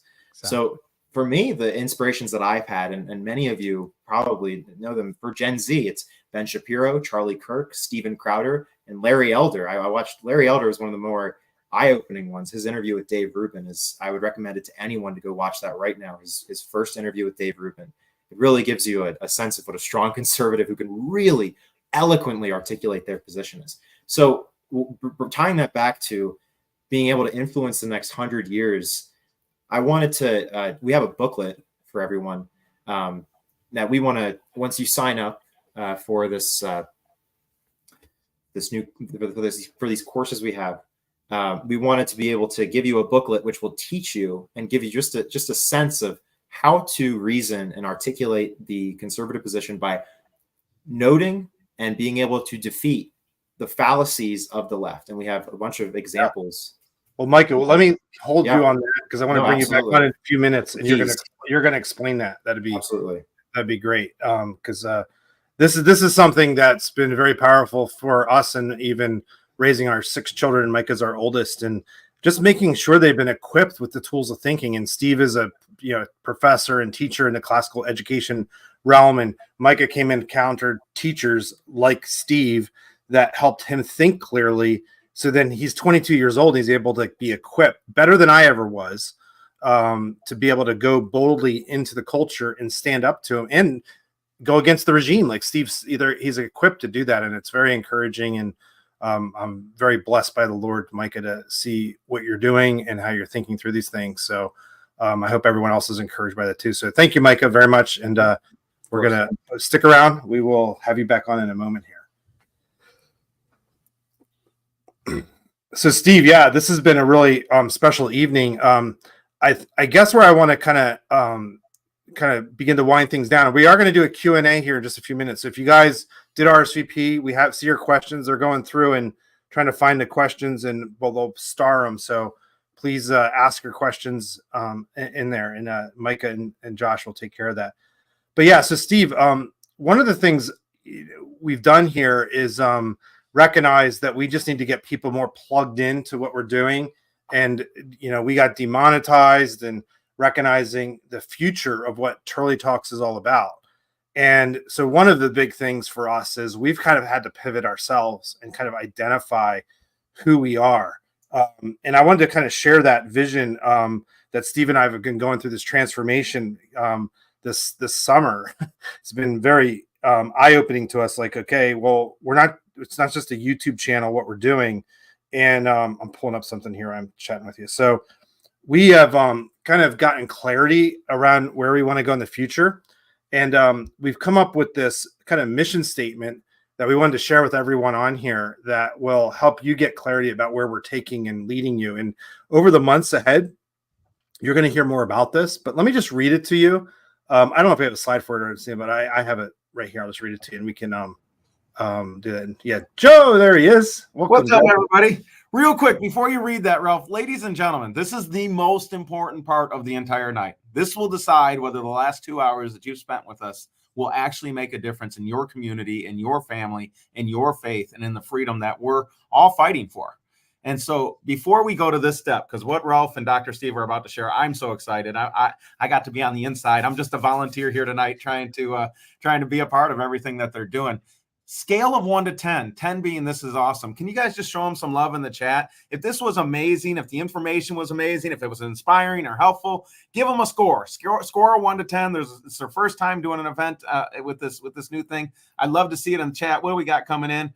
Brooks Kelly says 10. Let us know on Rumble. Let us know on YouTube. 10, 10, 10. Come on, people. Talk back to us.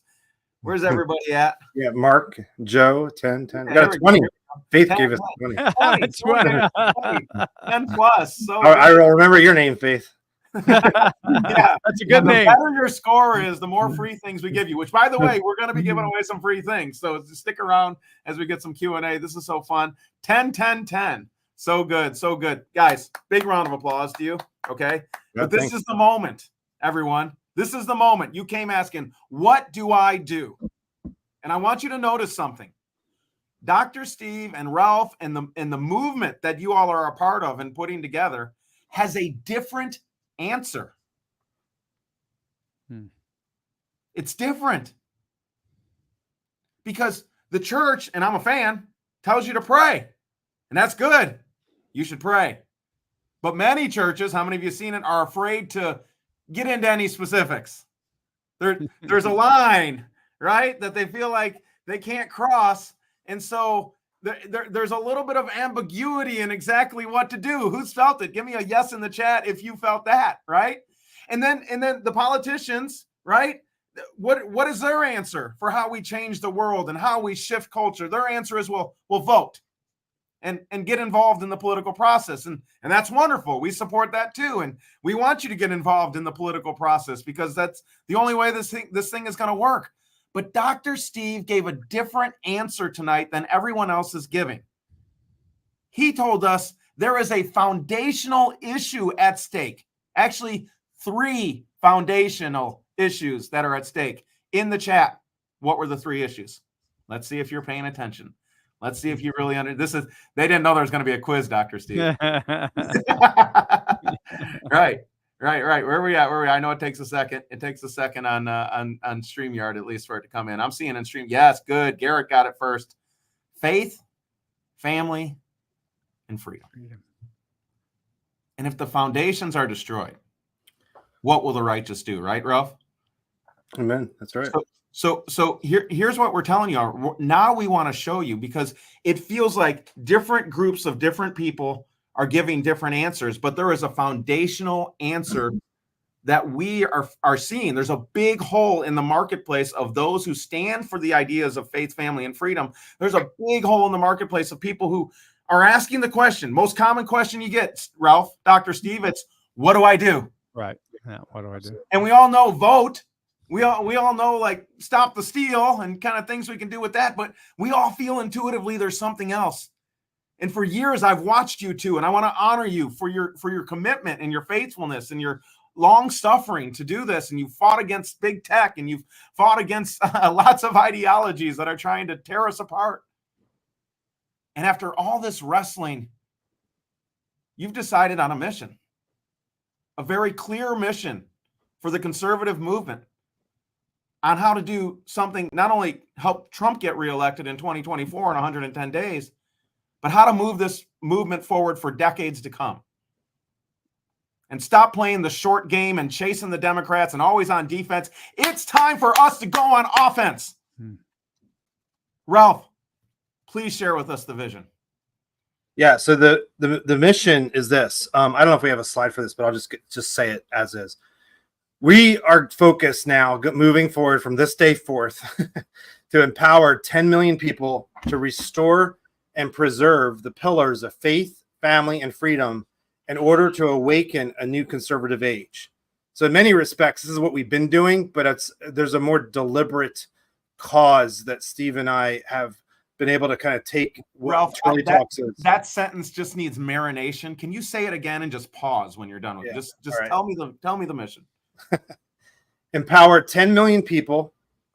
Here it is on the screen. Empower 10 million people to restore and preserve the pillars of faith, family, and freedom in order to awaken a new conservative age. Give us a yes in the chat if you want to be a part of awakening a new conservative age. Just give us a yes. For yourself, your faith, your family, and the freedom that we're all fighting for here in America. Give us a yes in the chat if you want to be one of that number. That's what these guys are putting together. I'm so stinking proud of both of you for what you're doing. I want to put a big capital Y-E-S-S-S-S-S-S. Tell us more, Ralph. I just. Yeah, no, that's cool. In fact, someone made a great comment in there, said, Dr. Steve is taking over where Rush left off. Oh, man. Oh, I'm not worthy. I'm not worthy. I'm not worthy of the great Rush. Do we have the values slide too, everyone? Is that there? Okay, here. So, Steve, I'll read these off, and then you can explain them a little bit, just real quick summaries. But Sure. These are the values that we imbibe. I think some of this is like what we already are, but as we move forward, we are going to interpret who we work with, who we grow with, then who we say no to based on these kind of core values of Turley Talks. And that's being optimistic, studious, encouraging, clear, and practical.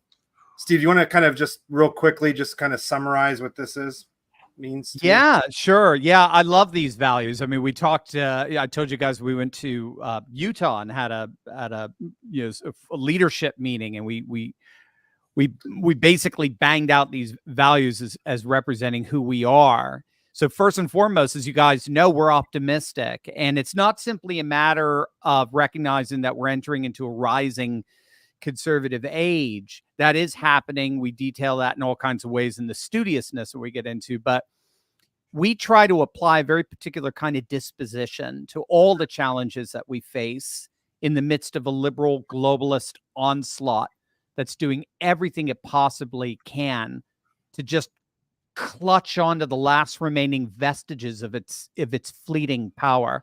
So we apply what's called the Stockdale principle in everything that we do. You know, Admiral James Stockdale, some of you know this.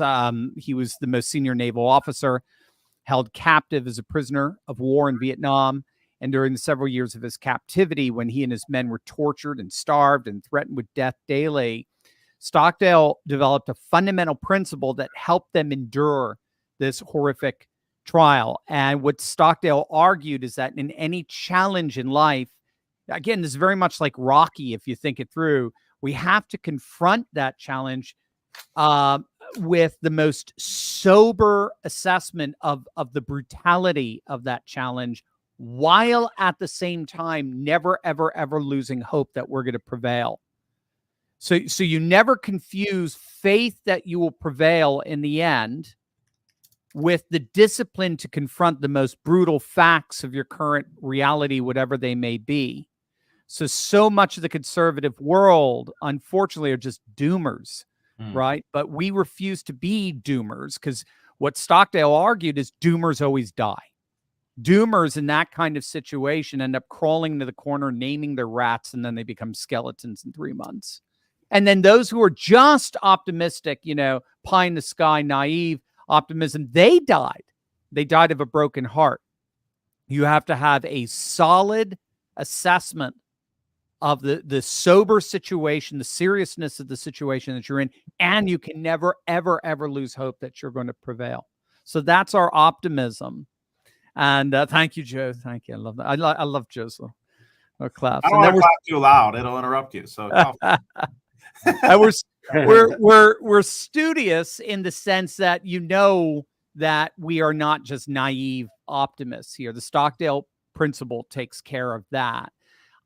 Instead, we're anticipating the rise of a new conservative age precisely because we ground that anticipation in tons of scholarship, from post-secular scholarship to populist scholarship to civilizationalist scholarship. We have a massive body of academic study that is indeed observing that a new conservative age is rising. So we've got the optimistic, we got the studious, and courage is this is why we call it the Courageous Conservative Club. It's obviously all about courage, and the beauty of courage is that it in turn encourages others to take action rather than discourages them. That's the biggest problem with those who are mired in pessimism and despair. They discourage. We're all about inflaming courage within you to know that those challenges that we face, well, let's just be blunt, fight.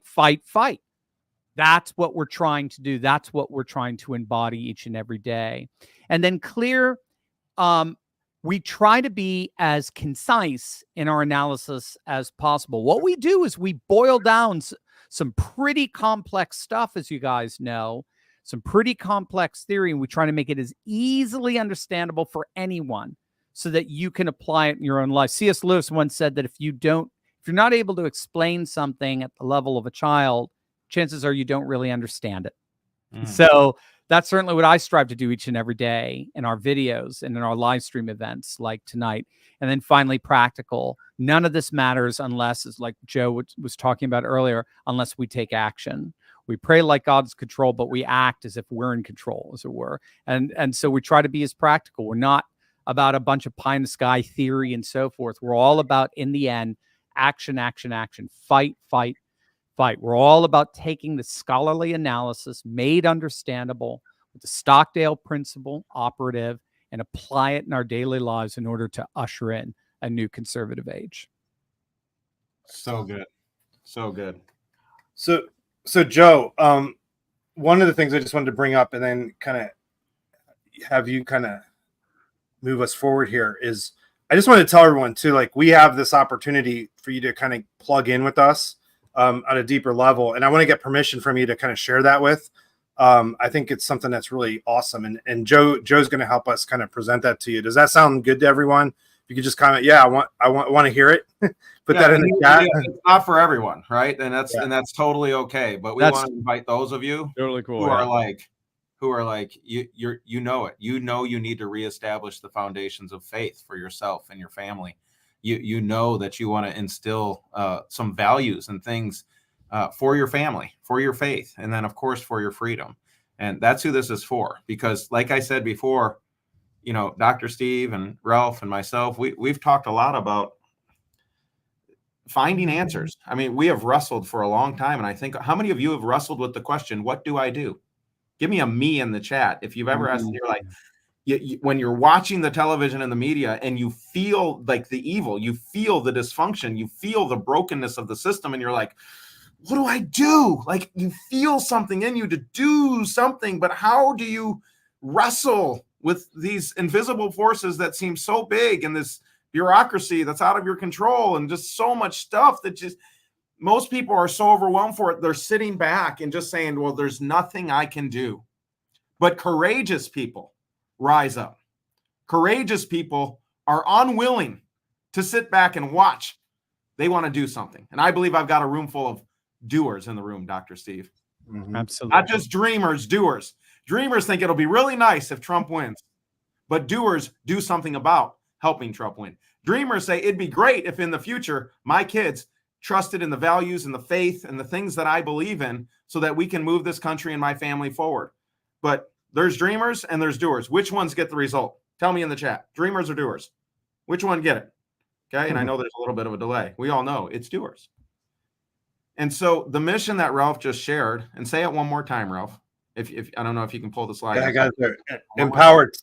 Empower 10 million people to restore and preserve the pillars of faith, family, and freedom in order to awaken a new conservative age.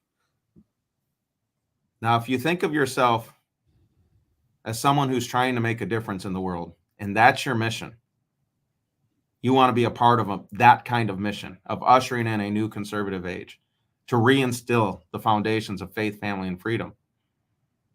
Is watching a YouTube video every week enough to fulfill that vision? Is creating a YouTube video every week or every day even enough to complete that vision? And after Ralph and Dr. Steve did some soul searching, they came to the conclusion, no, people need more support, specific support to help them reinstill these values in themselves and in their family. Do you all agree with that?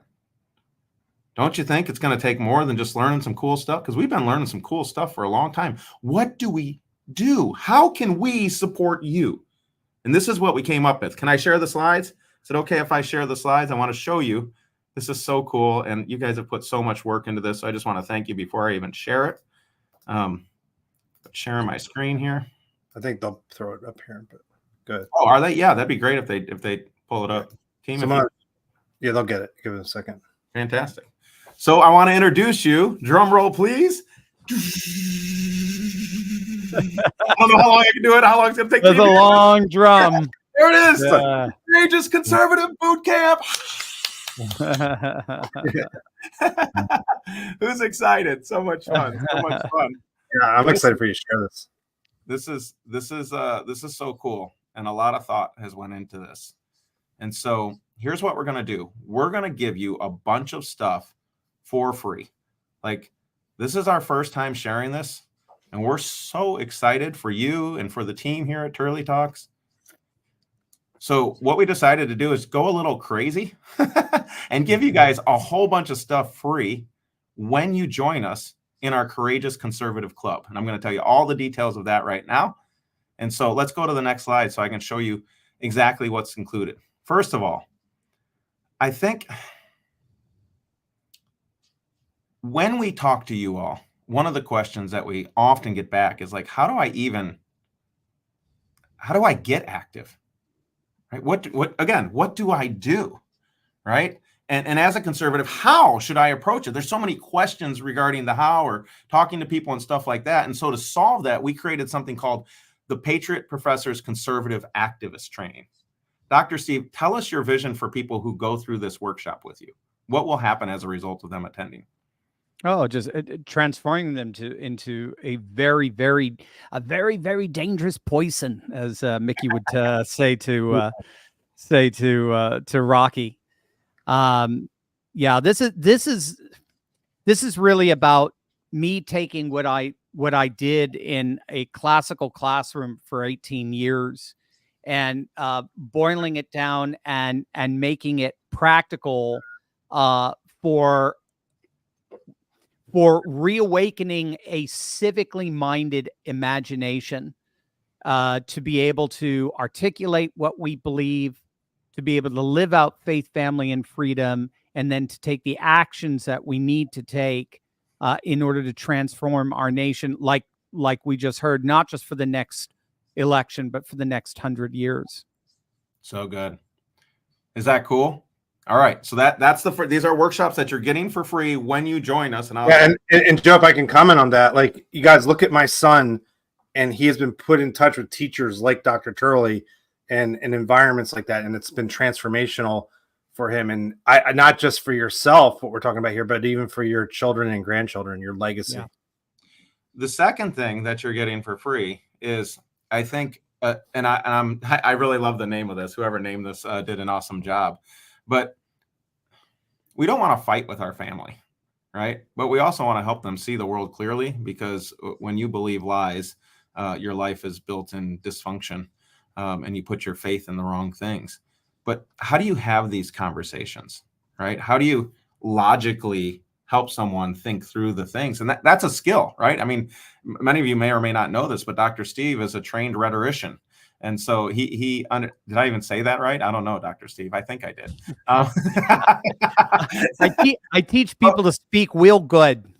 Guys, go back. Yeah, there we go. Okay, very good. Yeah. And so Dr. Steve and Micah are going to hang out with you all for 2 hours and do something called the Liberal Indoctrination Vaccination Kit. And in this training, they're going to show you how to debunk liberal thinking. Now, we're not expecting you to get on the radio or something, although you could, and debate leftists, because leftists don't watch anything informational for the most part. That's why CNN has no viewers. But nevertheless, there are people that you care about, that you're talking to, and maybe you're just not sure how to have the conversation, and you want it to be calm, and you want it to be rational, and you just want to help, right? Dr. Steve, once they go through this training, what's your expectation after this training for them? Well, you got a little bit of a taste of it. It's to be able to think very, very clearly at a high level, so that all the arguments that you hear, you're able to see the big picture. You don't get sucked up into the argument and then just get into these petty back and forth. You're able to actually think big picture. And then what you're trying to do is you're trying to draw that person into seeing the world anew in that big picture. It's very much akin to what we're saying. You're trying to bring them back to reality, but that does take some skill. And so it's those skills that we'll be going over in that workshop. Give me a yes in the chat if you're like, just starting with those two, where you're like, the ability to think differently and have those conversations in an intelligent way that's calm, that's effective. Yeah. Give me a yes in the chat. Like if you're like, yes, okay. Yeah, and Joe, if I can add to that too, if you don't mind. One of the things with this training that they're doing is we've actually developed a little kit that Micah and Steve have helped write, that goes through like different logical fallacies and helps you see them in like, just like the videos that you just saw. We have a bunch of those. And this is like a fabulous thing you can use with your family, your children, your grandchildren. And Micah is going to be part of the training too. So you're going to have like this Gen Z perspective. So they're going to throw up on the screen here in a second the cover to this thing, and you can see it, but you will get that tonight. We actually have this set up where you'll get that guide tonight, and you can dive right into it tomorrow. And I think you'll eat it up. I just am so excited about this, because nothing has been so much more transformation to helping my kids be able to think logically and deal with logical fallacies. Because the world today with social media, they're just bombarded with them, and for them to be able to identify and even know like what a non sequitur is or an ad hominem, there it is. Boom. What do you think, Joe? That's so cool. So we worked on designing that cover. So it's a liberal indoctrination vaccination kit. So, and in this, again, it has those logical fallacies. And Stephen, so not only will you get this guide with it written out and it in depth, but you'll also get this in-depth training, and that Micah and Steve will do soon about that. So, yeah, great. I want to deal. I want to deal with the fan. And go ahead and bring the slides back up. I want to deal with now the family issue, because overwhelmingly you have told us that you care about your kids and you care about your grandkids, and we hear lots of very unfortunate stories of people who send their kids into the college indoctrination system, and they go in a Jesus-loving, God-fearing conservative, and they're coming out a woke leftist, questioning their identity. And can I just say that's satanic? let's just be direct, right? That's just satanic. We need to prepare our kids, and for those of you who have grandkids.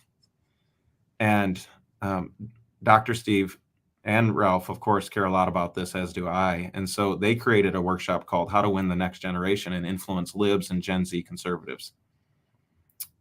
What's this all about, Dr. Steve? What are you hoping to help people achieve by going through this training?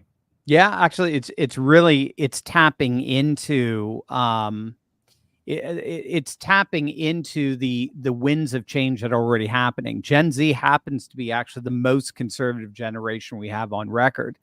So your average 18-year-old Gen Zer is significantly more conservative and identifies as such than your average, say, baby boomer when they were 18, if you can believe it. They're very religious and the like. It's about 30%. Now that's 70% kind of gone nuts. Mm-hmm.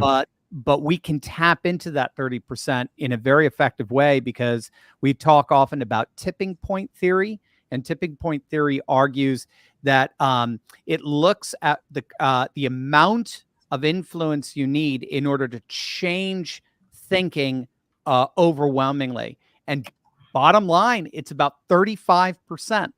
It's about it. That's all you need. You need about a solid, strong 35% that can turn around and change the remaining 65%. So we're almost there. So that's what we're trying to do. We're trying to tap into the sensibilities of Gen Z, use those sensibilities to awaken them to reality, and then see that tipping point theory move the generation as a whole in our direction. So good. So good. All right, couple more things. Y'all with us? Give us a yes in the chat if you're still with us. Stay focused. Put a lot of work into this to make sure that we're answering the questions you're answering and really preparing you, your family, your grandchildren to reestablish the values that are going to be the thing that shift us for decades to come. So we didn't get a chance to talk about this. We had so much information tonight, and this was something that we are actually going to talk about. But in the interest of time, first time doing this, we were like, you know what? We want to do training on the parallel economy. If you've been listening to Dr. Steve and some of his guests on the channel, Dr. Steve talks a lot about the parallel. There is already a proven way to turn things around, to turn from even something, if it gets as bad as communism, to turn it around. And the answer, the proven answer, the answer in history that we've already seen work is the parallel economy. And so, Dr. Steve, what's your vision for people as they go through this workshop on the Conservative Action Plan Guide? Yeah, this is one of my favorites. Again, I just wrote a chapter on this, on Trump and the parallel economy, in my new book that's going to be coming out soon.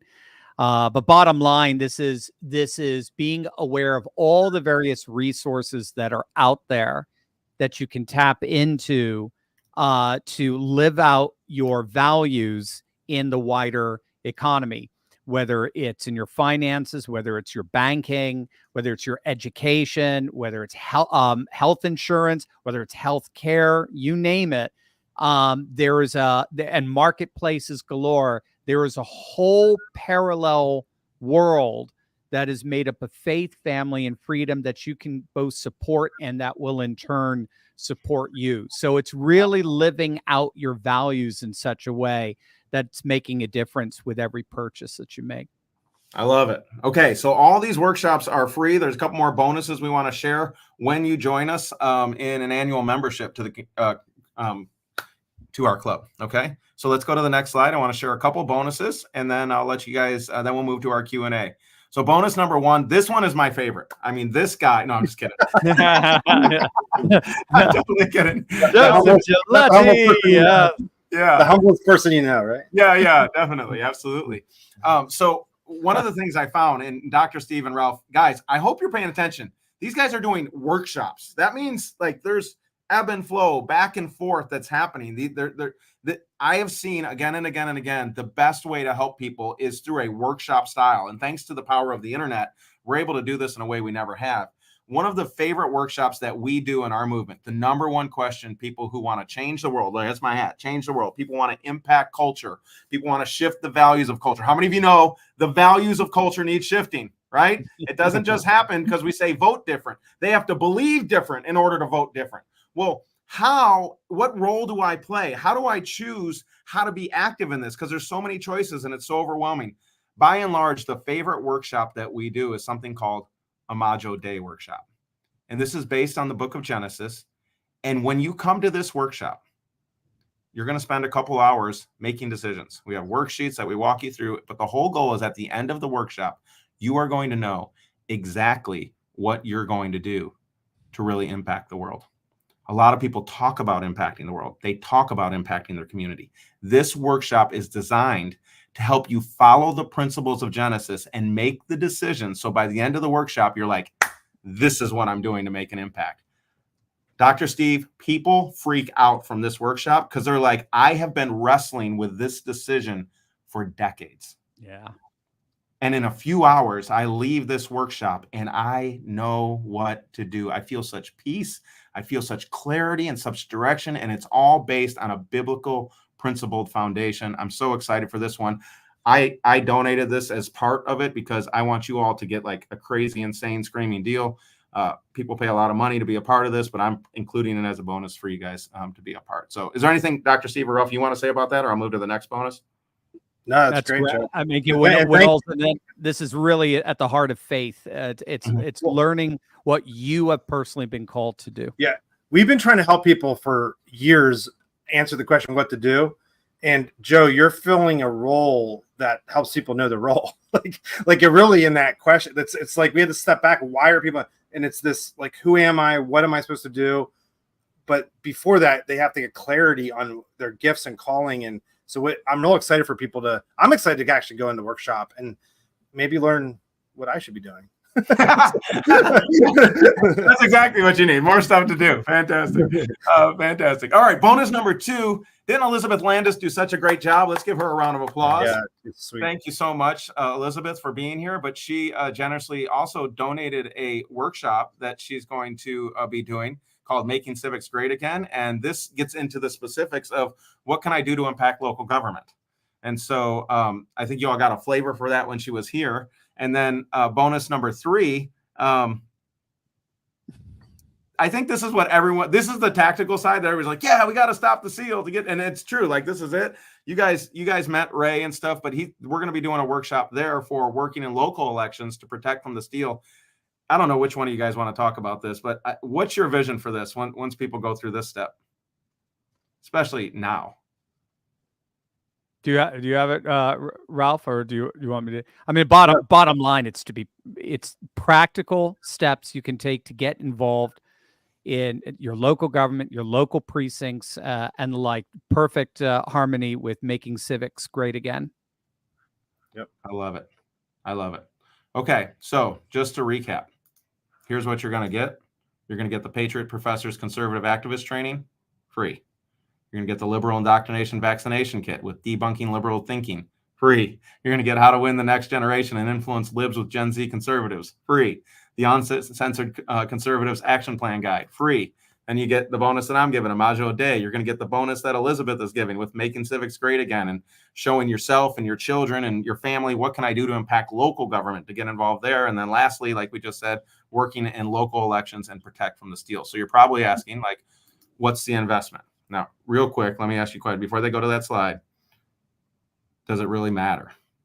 I know you guys know we're not charging you millions of dollars or even tens of thousands of dollars like some of these programs and stuff like that. What we're trying to create is something really cool so that when you join the Creative Conservative Club, you're going to have a community that is supporting you, that is connected, that has a place where we can connect, we can talk, we can work together to help one another to reestablish the values of faith, family, and freedom. And I want to show you what's included in the Courageous Conservative Club. So go ahead to the next slide. So excited. Let's go, team. There we go. Now, normally it's like if you were to do the normal way that they do this, it's $684. It's not $684. I don't even know why that's on the slide. But nevertheless, the Courageous Conservative Club, here's what's included. Here's what this is. This is the core. Everybody say core in the chat. I want to make sure you're with me. I know it's getting late. Everybody's like, oh, it's getting late. Guys, you're normally up watching the late news right now. It ain't late. Like half the Republicans in the country are up watching the RNC convention right now. Like it ain't late. Okay. But all good. Love y'all. Here's the thing. We need a place we can come together and talk about all the pieces. I can go to church and talk to people about praying. I can go into the local politics and talk about where to vote. I can go watch Dr. Steve on YouTube and get some good, like, courageous and inspiring content that's optimistic and powerful. But where do we go to come together to help one another to do this? And so what this club consists of is really equipping you to know what your mission is and how to execute it, number one. And Dr. Steve and Ralph are going to be doing in-person events. How many of you would love to hang out with Dr. Steve and Ralph? I know I love hanging out with them. It's a lot of fun. Okay. And when you're a part of this club, you get free tickets to the events, some of these in-person events with Dr. Steve and with Ralph. And that's going to be awesome. And then to support you even more, we're going to do weekly Q&A. Ralph, talk to them about these monthly mission trainings, though. This is one of my favorite parts. Yeah. So what we've put together, in the past, people who are kind of in our club, what it's been is we call it the Insiders Club, and then we've changed that now to the Courageous Conservative Club. And in the past, it's just like a Monday evening Q&A with Steve, and it's great. We have over 5,000 members as part of that, feature. This is way more involved, and you'll still get that too. But what this is we've created a schedule, and it's basically over 4 months. And we'll continue to every 4 months do it. But each month it goes through the first month's faith, the next month's family, the next month's freedom, and then finances we get into, because we have to go. That's part of the family, but we want to dive deeper into that. So faith, family, freedom, and the finances gets into parallel economy, real practical too. So every 4 months, and then so each week in each month we're going to have where Dr. Steve comes on and he talks about the mission that you need to focus on that month related to that area, which is in this case, like the area, let's just, for example, the area of freedom. And like, okay, and he gets into it. He's doing all this research. He does a presentation on it and tells you this is what you need to do. And then and Micah is in charge. He's the director of the Courageous Conservative Club. And then he is going to be helping and working with people to make sure they're moving forward. And then on the second week, we have an accountability group where you guys get together virtually, and you'll be on camera talking to each other. You're going to meet your new best friends. And when I say that, we've done this in the past, and literally these people, we're going on a cruise in 2 weeks. These are their best friends. Like, it's crazy how close you get to these people. And eventually you'll come on one of these cruises with us too, maybe down the road. So, like we have it's like I said, more is caught than taught. And that's the part that I think is tough to value. You're going to have friends you can talk to about this. You're going to meet people in the live, in the group, in online, in the community that you all are creating for this. And it's just really, really exciting. And I know you guys. So in the accountability of the group. So every second week of that, you're going to do, it's like this study hall kind of thing. And Mike is going to lead that and help you guys facilitate that.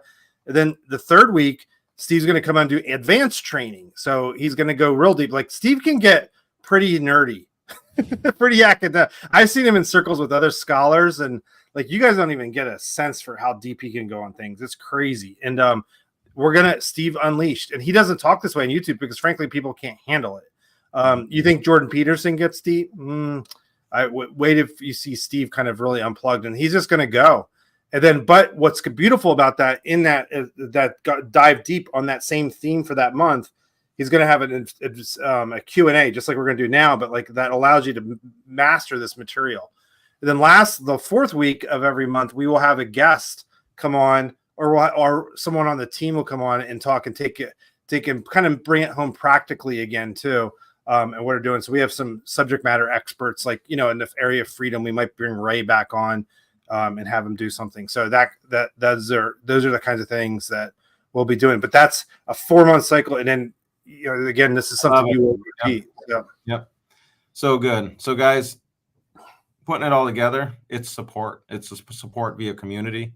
It's support via workshops. It's support via ongoing training. It's helping you establish the values of faith, family, and freedom for yourself, for your kids, for your grandkids. And and I know. So, go ahead.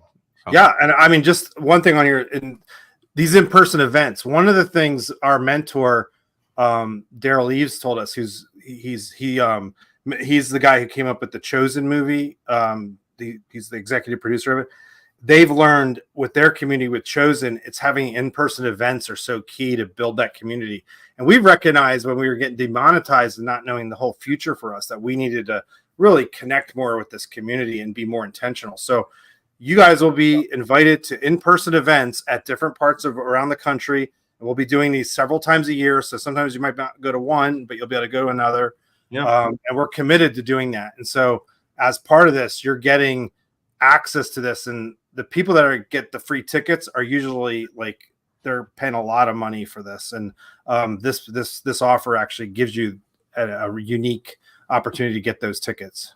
All right, so I'm about to do the drum roll, please, so you guys know the price. But as you can see here, like normally, like as we do this, with different payment structures and stuff like that, it's actually $684.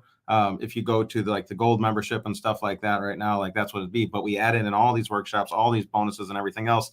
So we wanted to make it super crazy for you. So we basically made that 50% off when you join. Now you get all of these bonuses as well. So let's open up the next slide. So the price is, drum roll please, the investment, $347 for an annual membership, and you get all of the bonuses that we listed above. And great. So that is crazy. We're super excited for it. I'm so glad you guys are doing this. It's really impressive what you're building here to help people.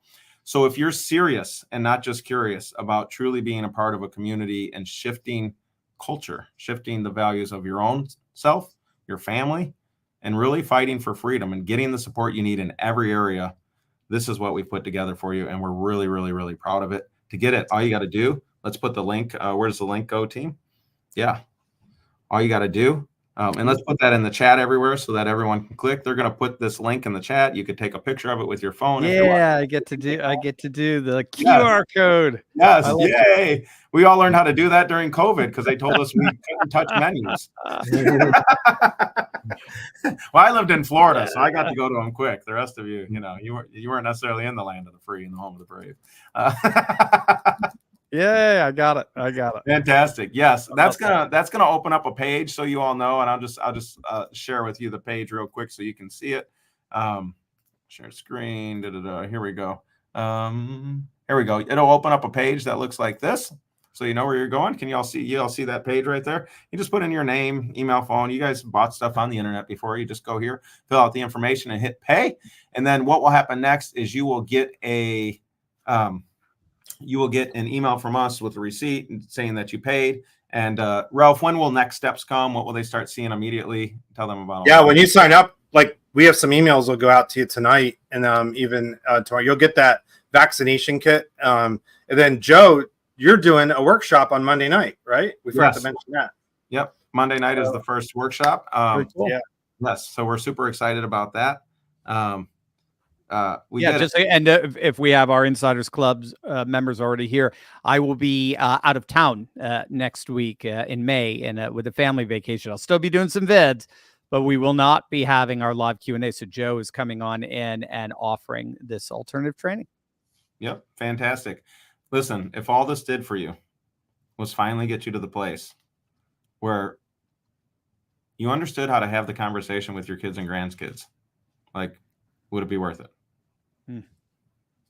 If all this did was finally get you connected to some other people who believe like you do, who hold the values that you do, who you can talk about freely without fear of being canceled or thought of as crazy because you stand for something crazy like faith or freedom, would those relationships be worth $347? I think we all know the answer to that. For me, as an entrepreneur in my life, the greatest investments I've ever made have been into my own training and into getting in the room with the people who were fighting for the things that I was fighting for. And so that's what we're inviting you to. We know it's not for everybody. There's no pressure. No one should feel pressure here. But if you're ready to go all in on really a new version of yourself that can really operate with a different skill set at a different level and is connecting in different rooms to do things you probably never thought you'd do or thought you could do, this is for you. So click that link and go over there. By the way, we have a bonus, something really, really cool. Ralph, do you want to tell them about this cool thing? Yeah. Oh, Dr. Steve hasn't even seen this yet. No, that's right. Okay, so here's a little extra bonus for you. Steve has been talking about his book, right? Well, get this, Steve. We actually just happened today from the graphic designers to get in 3 designs for your book cover. Oh, and so we have to choose a book cover. So I thought maybe it'd be kind of cool to have our audience help us choose it. And I'm literally like, let's let them choose it. And I kind of know yeah. So and I maybe we can do that together here. But how's that sound, Steve? We will put up on the screen Let's each vote. cover, and this will be kind of like one of these votes here. Everyone want to do the book cover for Steve? Help him choose it. Yeah. How about scale of 1 to 10 on each one? Let's see it as they come in. And by the way, Steve was writing this book. Yeah, Ooh. that's one. Okay, All that's right, pretty hold cool. on. By the way, Let's see. even the title, I love the title, Unstoppable. And can you imagine like the timing of this? It's crazy. And Steve's been writing it. yeah. It's incredible. That's awesome. Yeah. Okay. So So we got a little. There's more. There's more. So there's A. Let's give us B. All right. Scale of 1 to What do you 10. guys What do you think? think? 2 knives come with this? No. What do you think? What do you think of? What do you think of A or B? Which Oh, one do you so guys like better? Did you say Before I show so? you Cover C, I'm A, not gonna- no. Is that what we were hearing? Wait. I'm not seeing the scale of 1 to 10 on this cover. What do you guys think? 10 being it's awesome. Cover B. Put B and then the scale of 1 to 10. Oh, okay. There you go. That's smart. Yeah, A or B. I think everyone likes A versus B. An A better. Okay. Oh, we got one B better. All right. Definitely A. Okay. All right. Okay, let's give them option number C. Okay, this is C. Oh.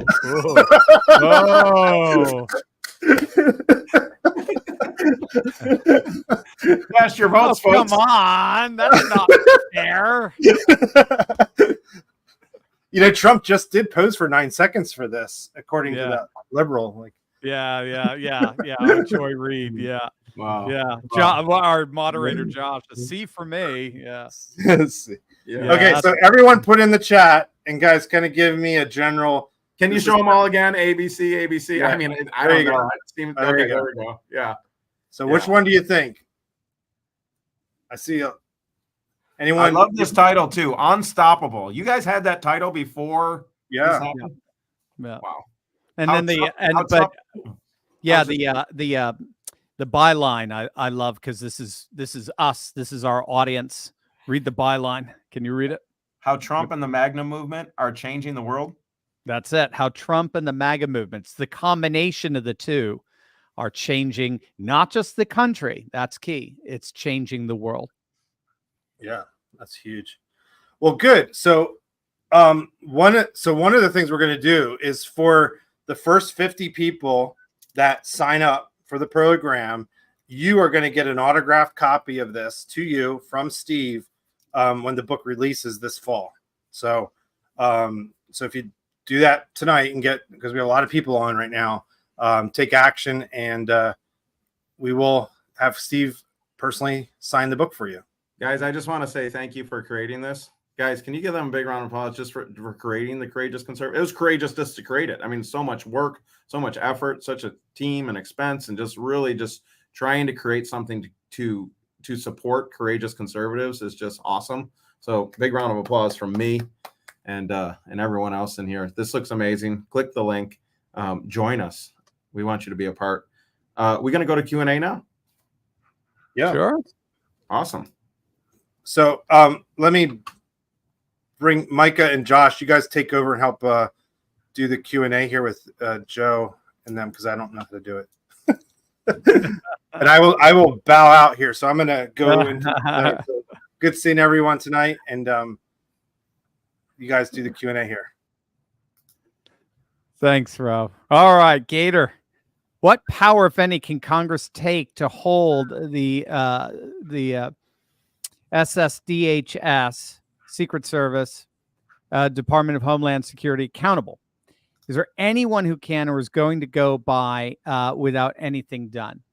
Yeah, Gator. They're going to be, again, because it comes under executive power, it's going to be hard. It's going to be very hard. Obviously, they're already stonewalling. They're already Nashville shooting this. Cover-ups galore, deleting things. The more we learn about this shooter, and the literal free reign he had, even though he was being observed and was treated as a suspicious subject, is absolutely maddening and infuriating. There will be a full and complete investigation, but I think we're going to have to wait till January 20th, 2025, unfortunately. Tyler, it seems like civil war is approaching our doorsteps with these acts of violence. Is there any way to stop or prevent it? There is, Tyler, and that's we have to make sure we're not foolish here. We have to make sure we don't take the bait. We have to do what Trump told us to do, to fight in the way we've been doing it. And that is standing up for faith, family, and freedom, not bowing down to fear or to the regime, but getting out there, getting active, registering voters, get those low propensity voters into the voting sphere. And like Trump said, the ultimate revenge is success. That's how we fight. The ultimate revenge is success. And that's what we got to do. So don't buy it, don't take the bait. Just because we're winning. That's the thing. I mean, the Democrats are in such disarray right now. Right now, as we speak, every once in a while, I'm checking my X feed. Democrats are in disarray. Biden's got COVID. Chuck Schumer's coming out and saying, maybe it's probably a good idea to bow out. Adam Schiff is coming out and saying, he needs to bow out. They're in absolute disarray. Well, our party is more united than it's been since 1984, since Ronald Reagan. So this is going to be a blowout, and that's how we avoid a civil war. Hey, I just want to share. I just want to celebrate. So we'll just celebrate because the sales are coming in. But our first buyer who came in, she was the first one off the list, was Judy Gilbert. So Judy, congratulations. Oh, thanks, Judy. Thank you, Judy. Julie, very, very. You were the first. I'll celebrate some of you others as you're coming in here in just a minute. But there's a couple questions I wanted to answer. They were asking about the books that they were going to get. How will they access those books? The books will be sent to you. As I understand, they're going to be sent to you as ebooks. Okay. So it's The New Nationalism. So that's coming to you guys tonight. Mm-hmm. President Trump and Our Post-Secular Future. So that's going to be cool. But we're going to have the updated one in Unstoppable. That's the brand new one. And then one of my favorites, The Return of Christendom. And this really is the coming Christian majority in the West today. A couple others are asking. They're already members of an annual member from the Insiders Club, and they asked how it works if they join this, because they got an annual version of that. So they're just asking about that. And Ralph, you may be able to come on and help. Yeah, I think that's going to be more Ralph's department. I don't know how things work, guys. Yeah, I just get into the politics. I don't know how these things work. Yeah, so basically, if you sign up for this, you're going to be upgraded to the gold level, which is basically $50 a month is what this level is that you're getting for a year. So a lot of you are probably in the $10 level. I think, to be exact, or something like that. I think is what we ran. Yeah, it's even higher. So they'll just be upgraded if you're already part of Insiders Club. Buy this, and we'll take your membership and upgrade it as part of it. And you're basically, if you do the math on it, I think it's essentially you're getting that level for like under $30, like $27 or $28 a month. Awesome. Fantastic. Round of applause for them. Great question. Thank you, Ralph. Ralph knows the stuff. Let's go to some of the Q&A questions, Dr. Steve. Patricia, do we still have the Insiders Club, or does this take the place of the Insiders Club as we're now doing? There you go. Ralph, I know it's still the Insiders Club. I think we're just renaming it the Courageous Conservatives Club, just to give it a little more oomph. Yeah, there's levels, and so the Insiders Club is like the aspects that you got with that offer, but this is like workshops, training. Like there you go. There's a realization that, and you all should be feeling it. You're the ones that have been asking us for it, which is why it's. And I say us because I just feel like I'm part of the team. I'm technically not. You are a volunteer up here. Yeah, you are. We decided, But nevertheless, like in conversations with Dr. Steve and Ralph, you all have been asking for help, for support. And so how can we do that? And the reality is it'd be great if this could be created for free and everyone could just get it for free. But the reality is there's costs to run a business.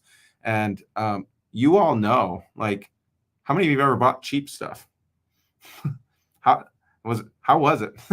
What was the quality like? Like, did it really help you? Right. And it's like, we're trying to create something really good, but also at a reasonable number. We see other programs that deliver far less than this on the internet that are doing stuff for, $1,000, $2,000 kind of stuff. I really just want to applaud Dr. Steve and Ralph for creating something as economical as they could while holding to the quality of what was needed to hold to it. But and I just want to emphasize, I mean, the big thing is this is Insiders Club on steroids. Mm-hmm. And that's what it's the Courageous Conservative Club, and it's rebranded, renamed. We're not the Insider Club. We will still continue to have the Monday Q&As and people who are part of the grandfathered, legacy. We have like 5,500 members in there, but this new thing is like, this is it. Like, this is how you get connected. What do you do? This will transform your entire life. I honestly believe. We had a huge offer we used to do way back, which was tens of thousands of dollars. And this is kind of like close to that. It's like crazy because we used to bring our whole team and travel. But we're going to just continue to build these communities all over the country. And we have some even bigger things coming. I'm doing work on right now that is coming down the road. I will announce this fall that will just show you guys, like, we're not the same as we were even 6 months ago. Mm-hmm. And when we got rattled by this demonetization, and Steve and I are kind of looking at ourselves like, oh my goodness, what do we do? This really woke us up. The Lord used it in a way to really help us say, we got to help our people in a different way. And this is it. So anyway, that kind of answers the question. Big round of applause for all of you who are coming in and joining the community. Thank you so much for putting your trust and faith in Dr. Steve and Ralph and the whole team here. Dr. Steve, let's go to the next question. Rock Dog, Dr. Steve, yes, you are worthy, in my opinion, that you have picked up where Rush left off. Wow, God bless you. You picked up the Conservative Patriot platform. Thank you, Rock Dog. You're the best. It's so awesome. Thank you, Rock Dog. So cool. George, I'd like to know if Dr. Turley is open to networking. I'm going to be going into doctoral studies in a related field to his own degree. That's all. Don't need to even read the crush. Oh, that's very sweet, right, George.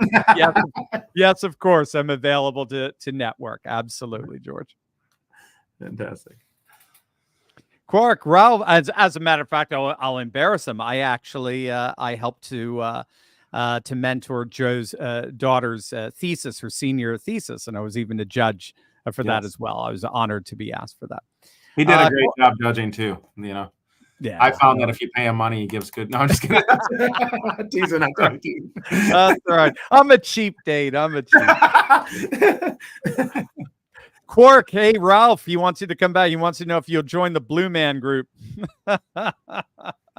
I have to come. I like type it in this chat. Bring me back on so I can defend myself. Yeah. Joke is actually it was over at Joseph Aaron's house when this happened a couple of years back. Yeah, we were having one of our team meetings there, and we did a live stream. And I was introducing everybody, but for some dumb reason, I forget to introduce the 6'4" guy behind me in a blue shirt. And everyone's like, who's Blue Man behind you? That's the inside joke. That's why we periodically refer to Ralph as Blue Man. So. All right. Awesome. I'm okay. My ego's okay. Jules, I'll put $100 bet on them using COVID to kill off Biden in the next 3 weeks. Wow. If I win the bet, could you offer tuition waiver or assistantship? Dude, I'm on retirement, just got taxed 85%.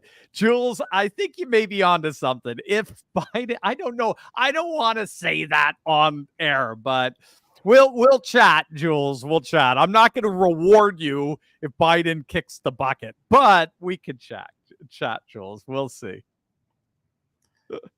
Quark, is this a one and done for signing up? Is it indefinite membership or just having to pay for this every year? Good question. Yeah, you guys know? It's a 1 year membership, right? And so you no obligation to, but this gets you a year. and then you'll have seen enough to know, like, hey, is this something that I want to keep doing for another year with me and my family? Because remember, there's new content being created inside. There's all these community things that are happening. There's the free tickets to the events, et cetera, et cetera, et cetera. And so you guys know Dr. Steve and Ralph, like, they over deliver, but that'll be your decision at the end of the year. If you don't want to do it at the end of the year, that's all you're buying access for 1 year to the club. So cool. Awesome. Next question. Travis, good evening, Dr. Steve. Did you hear about the priest that gave the opening prayer moments before Trump was shot? You mean you're going to be so blessed? You're going to be so blessed. He was amazing, wasn't it? I saw his interview. He says that there are many people that wanted Trump dead. Ooh, my gosh, your thoughts?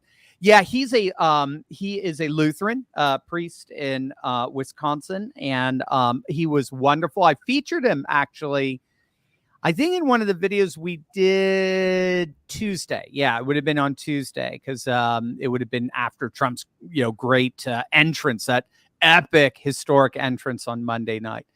And yes, it was beautiful. Just the smile that we got from Trump was absolutely wonderful. I don't know if that's something that Micah, you might be able to drum up for us. That so it's the Wisconsin priest who gave the benediction at the end of, I believe it was Monday night. And if you get it, we'll play it. It was just beautiful. It was absolutely wonderful. And then again, Trump's smile when he was impersonating him, and just it was just the celebration of God's gift of life to us all. It was absolutely beautiful. The notion that there were many people wanted Trump dead. Yeah, I mean, this is, I know it's hard to feel empathy for these people. I know I struggle with it myself. But we do have to understand all they're doing in the end, like Micah said, is they're just pushing the Trump is Hitler rhetoric to its logical outworking. And they were learning that from CNN and MSNBC and all of these radical, nutty, far left social media types. I mean, you saw, what's that guy, Destiny, whatever his name is, just the total dehumanizing, parasitical like infestation in their mind, in their imagination. There is something called genocide studies. I actually had a student who was using genocide study theory, and there's a pattern to genocide. And one of the first aspects of that pattern is the dehumanizing language of the objects, the unfortunate future objects of genocide. We don't kill people, right? We kill Nazis, right? We kill fascists. We kill wannabe dictators. We don't kill fathers and brothers and husbands, and we don't do that. That's too personal. So anyway, it is horrible. It is satanic. It is demonic. But even, remember in the Lord of the Rings, even Gandalf feels, and as does Frodo, always feels empathy for Gollum. And that Gollum still has some redeeming quality, and even he's going to be a part of resolving this evil. So we still always have to find some level of empathy. So do you want to play that? I think Micah has it. Great pleasure to see President Donald Trump safe.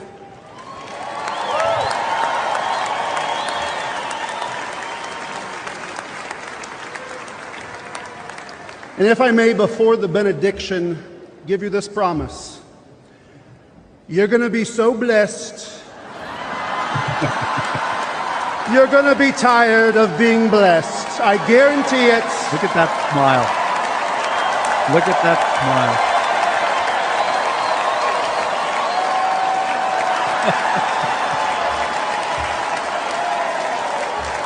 Believe me. And it's so cool. I mean, in many ways, it is a prophecy. Trump is so blessed. So, and we all are. That was huge. Oh boy, this question's huge.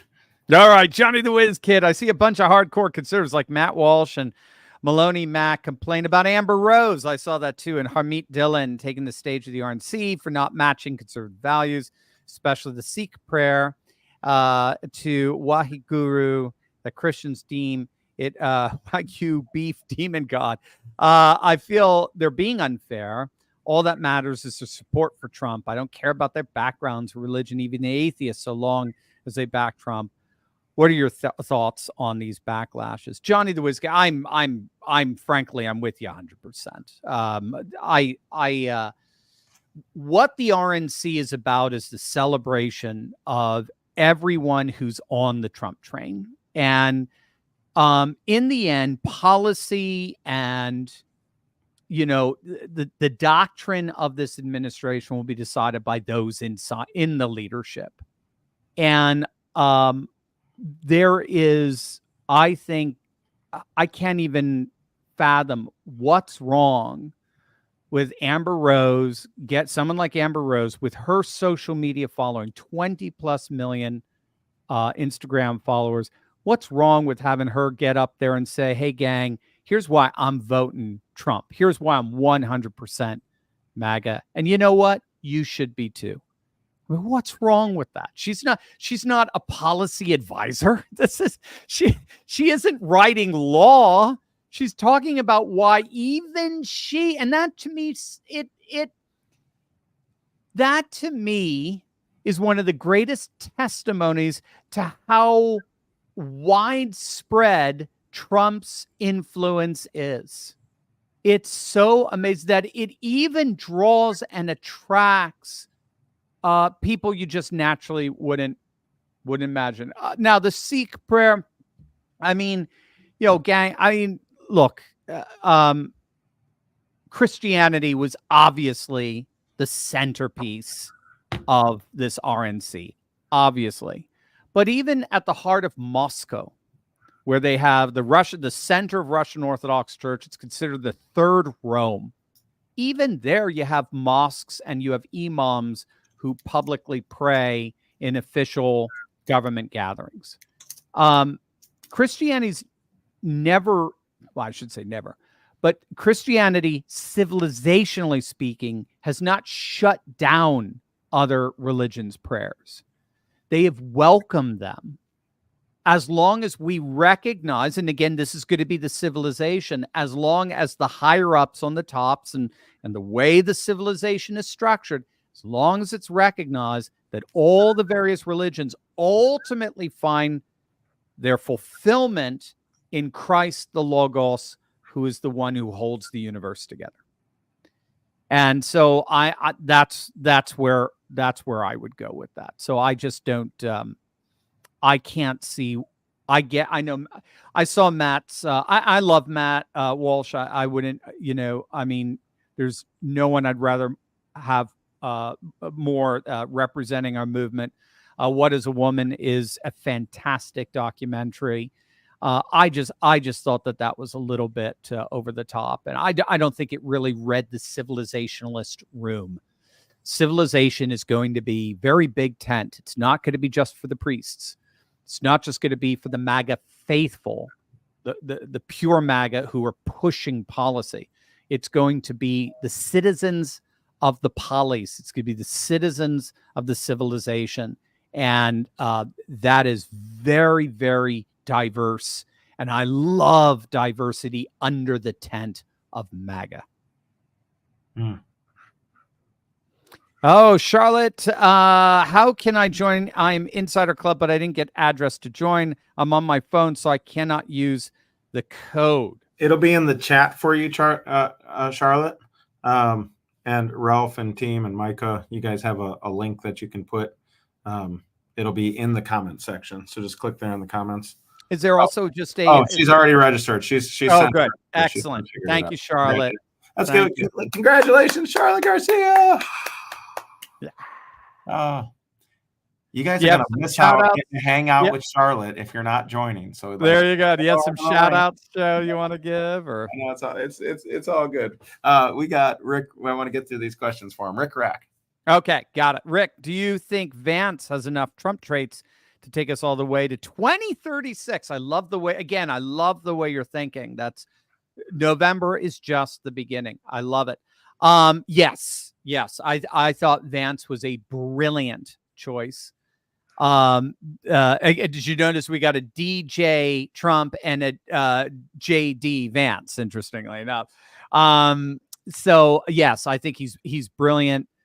He was a wise choice in that he all but guarantees Wisconsin, Michigan, and Pennsylvania. Being an Ohio senator, he was successfully elected with that demographic, a demographic very similar to Ohio. Iowa, Ohio, Michigan, Pennsylvania, Wisconsin, they tend to vote. Those 5 states tend to vote similarly. They tend to vote in the same way. Iowa, as you know, in the last Des Moines Register poll, considered one of the single most accurate polls. They tend to poll within the margin of error. They had Trump up 18 in their last poll. This is huge. He's in double digits in Ohio, and that's just bringing already organically with it Wisconsin, Michigan, and Pennsylvania. Putting JD Vance that is the bullseye for that. So yes, it was just brilliant tactically in terms of Electoral College, and it's brilliant politically. JD Vance, if anything, some are saying is even more MAGA than Trump, if you can believe it. He's very much like Vivek in the sense. Actually, they were classmates at Yale. He's just an extremely articulate person who understands. If you've read his book, Hillbilly Elegy, he understands the rural working class, and he's understanding, I think, the urban working class in a way that promises a governing majority, a governing coalition well into 2036. Here we go. Jill, I'm paying monthly for both Insiders and the news site on top of that. What about that? I thought the two were supposed to be combined. Yeah, we can likely do that, I'm guessing, Jill, if I'm understanding correctly. We'll have the team, if you could just make a note of that. Yeah, guys, reach out to Jill and just make sure you take good care of her. Fantastic. We got your back, Jill. Don't worry. We got your back. We got you. You fam. Okay. AP Darkness. If Trump loses this election, which can happen, that's what we cannot take anything for granted. So like Joe said, we how'd you put it, Joe? We pray as if God's in control, and we work as if we're in control, something like that. Oh yeah, pray like it depends on God and work like it depends on us. I love it. Pray as if it depends on God, work as if it depends on us. We cannot take anything for granted. So if Trump loses this election, which I hope with all fiber of my being that he wins, but in the horrible chance that he does lose, how do we keep fighting from that point on going in? All right, I know she's asking you this, Dr. Steve, but can I answer it first? Would yeah, you be okay sure. with that? Since I get to be a guest, this is yeah. AP Darkness. I'm not whatever your real name is. Nice to have you. That is literally the question that tonight was meant to answer, and I hope that this question was answered earlier. Because how do we keep fighting from that point going in? Well, in the chat, did you guys get it? Like, what do we have to do? We have to reestablish the foundations of faith, family, freedom. And those foundations birth. So when I have a foundation of faith in me, I am changed. So when I think about, for example, Dr. Martin Luther King Jr., and feel free to correct me, Dr. Steve, because you're the scholar. But when I think about Dr. Martin Luther King Jr., society was transformed as a result of his influence. But it wasn't one man who did that. It was one man who challenged a nation to believe new things. And so true societal transformation happens at an individual level. And in a democracy, and the way I see it, Dr. Steve, it's like once the values are there, then those are expressed through the votes. Those are expressed, but they have to start in the mind of the individual, and then they transfer from there to the most basic level of human society, which is the family, and then they go from the family into the community, into the nation, into the world. And so the world is changed at an individual level, and so that's why that's what this is. Faith is the center, family is the outbreak of that, and freedom for a nation is the outbreak of that. Yeah. And so that's what we're Yeah, trying. no, I think you're absolutely right. And I would just further refine it in terms of that's where we start focusing on what's called neo-regionalism. It's already happening, like in the Texit movement, for example. But neo-regionalism is the idea of really focusing in on local, county, and state politics, so as to create literally a red wall, a massive mega state within a larger nation. So we focus in on the 27 to 30 red states that are all ironically all bounded up together, contiguously related to each other. And then we do what Texas has been doing at the border. We do what Ron DeSantis has been doing in Florida. Joe, don't get all freaked out. Joe's a Florida guy, and he always likes to show rub it in on me. We do exactly what they've been doing in Tennessee. We do what they've been doing in North Carolina, especially what they've been doing in Oklahoma, in Idaho, Montana, Wyoming. We start building legal and administrative walls to separate red state citizens from the wider blue nation, the falling, dilapidating nation. And I can assure you, if Biden wins, delegitimization, which is the loss of trust and confidence in our public institutions, will reach levels that I think are irrecoverable. I think they're going to reach levels of, and this is for the federal government, not necessarily state. We're going to put a lot of confidence in our local and state red state governments, and we're going to MAGA-ize them like on steroids. That's going to happen. It's inevitable. But in terms of the federal government, in many respects, we're going to treat it like it's the European Union or something. It's far off, and we're just going to, so many of the countries in Europe just ignore it. We're not going to have anything to do with it. And given that we have a federalist system, and we're going to be able to ignore them with the current Supreme Court makeup, we're going to be able to legally ignore them in a way that unfortunately Europeans can't ignore Brussels. So exactly, it's tapping into the dynamics of faith, family, and freedom in our own lives and in this courageous conservative community, and then applying that in a red state, sanctuary state strategies, so as to ensure that conservative principles remain and flourish, even as at a more federal level, our blue states and our blue structures begin to basically implode. Once they implode, we take them over. We will. It's just we're going to have to wait another 4 to 8 years. So good. Such a good answer. YY is asking in the chat, and I think that's how you say it. At least that's how it is here. Can't click the link. So if you all look, if you're in StreamYard here with us, you can click the link at the top. It's pinned, which is turley.pub/live, or you could take a picture of this. Yeah, that's what I like doing. Yeah, but if you're on your phone, with it on the technology. Yeah. Look at that. Okay, YY says that worked. Okay, fantastic. Well, Yeah, welcome. cool. And then it takes me to it. By the way, sorry. I am so pathetic in terms of tech. I'm like, ooh, look, it worked. QR code. Woohoo. Well, I just want to celebrate everyone who's joining YY and all the others that are coming in. Big round of applause. We're excited for you. This is going to be so much fun. You're making a great decision. So congratulations. Oh, it's awesome to have you guys. It's an honor to have you. Who's next? Rick Rack. I love the image of Trump with fist held high, but notice that the male agents are head and shoulders above the Secret Service Barbies. Do you notice he doesn't have them anymore, by the way? I'll finish your question, but put in parentheses, when he came in both Monday night and Tuesday night, and I'm assuming this evening as well, at the RNC, the Republican National Committee, not a single woman was around him. I mean, it's absurd. How do you have a 5'4" woman trying to guard a 6'3" man? It's just, I love the image of Trump of fist held high, but notice that the male agents are head and shoulders above the Secret Service Barbies. Divine placement, perhaps, so he could display the iconic pose. True. Very true. In a real world, that hole showing his entire upper torso would have been covered by a 6'10" gorilla of a man. Amen. Could Madam Cheadle, that's going to be our Secret Service director, since she works at the pleasure of the president, be fired by anyone else? No, I don't believe she can. And I know she could step down, but that ain't going to happen. Yeah, you got it, Rick Rack. We're going to have to wait till January of 2025.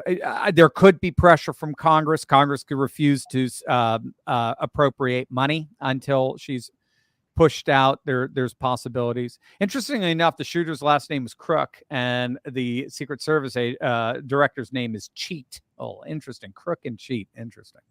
So, no, you got it, Rick. You know what's going on. Jennifer, I am an Ohioan. What happens regarding... Oh, Jennifer, you're ruining the party here. What happens regarding the J.D. Vance's replacement in the Senate? Yeah, worried because our governor, DeWine, is their governor, is a rhino, and he's horrible, but at the same time, not worried because God. Good for you, Jennifer. I love there's the Stockdale principle in a nutshell. I am concerned. I got a rhino as a governor, and rhino governors are going to fulfill their job description, and yet I never give up hope. I never give up hope. So perfect. That's the Stockdale principle. And I'm with you, Jennifer. It's true. I would hope a victorious Trump-Vance ticket will be influential in DeWine's decision. Let's just put it that way. Now, of course, if they lose, you don't have to worry about it. He stays your senator. But if they win, let us hope that a new, revitalized MAGA Republican Party is going to make that decision more than DeWine. Either way, whoever's your senator, I think they are, and you're about to get a really good one. I think they're going to vote MAGA. Rick Scott looks like he's going to be, again, Joe's going to show off of Florida. Rick Scott looks like he's going to be Senate Majority Leader. We're getting the Senate. That looks pretty much guaranteed. Just by either just the pickup in West Virginia, the pickup in Ohio with Moreno, if I recall, the pickup in Montana. They're getting rid of Tester. He's gone.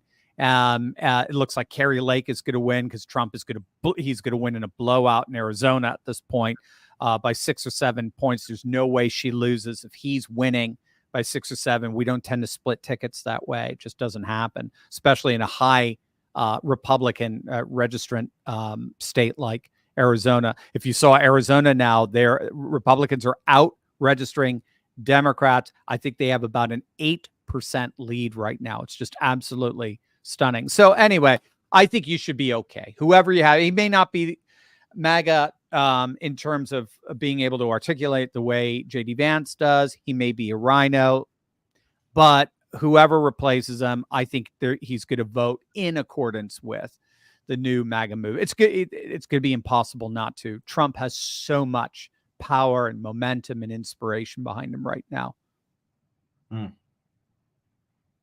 Jan, I zoned out and missed Micah's How to Reason with Other Generations. This never occurred to me. My age is showing. That's right. Well, you could, this is recorded, I believe. Yeah, of course, because it's on social media. So you can look back at it and then join the Courageous Conservative Club, and you're going to get a wonderful PDF, a wonderful booklet on how to reason with Gen Z. Fantastic. Who's next? Gator, don't people realize that Biden is unable to be the current president, that the VP steps in and Johnson, Speaker of the House, becomes VP? Not necessarily. I don't think it works that way. That's why the House, especially Johnson, wants to do the 25th Amendment. No, not necessarily. No, Kamala gets to pick her own VP. Johnson's just there if something happens to Kamala. He's just in the chain of command. That's all. But he doesn't become the vice president. You don't have to worry about that. So, and if Kamala is if she is the nominee, I promise you now, I'd mortgage my house on it. She will be even infinitely weaker than Biden is. Biden, believe it or not, is their best choice. He pulls better than anybody else. Newsom, Michelle, Gretchen Whitmer, you name it. And most certainly Kamala. I mean, come on, and then they would lose the advantage of the incumbency. The incumbency is always a massive advantage for, at the very least, for money. They're dried up in money because the donors don't want to give anymore because they see Biden as a sinking ship. And the incumbency isn't working because they're both incumbents.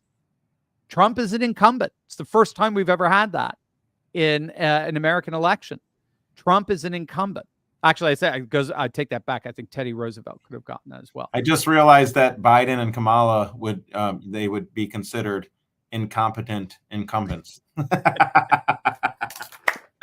Incompetent incumbents. And Kamala's not even that, because technically she's not the president. Yeah, she wouldn't even be an incumbent. Yeah. So Trump all of a sudden would have all the incumbency advantage.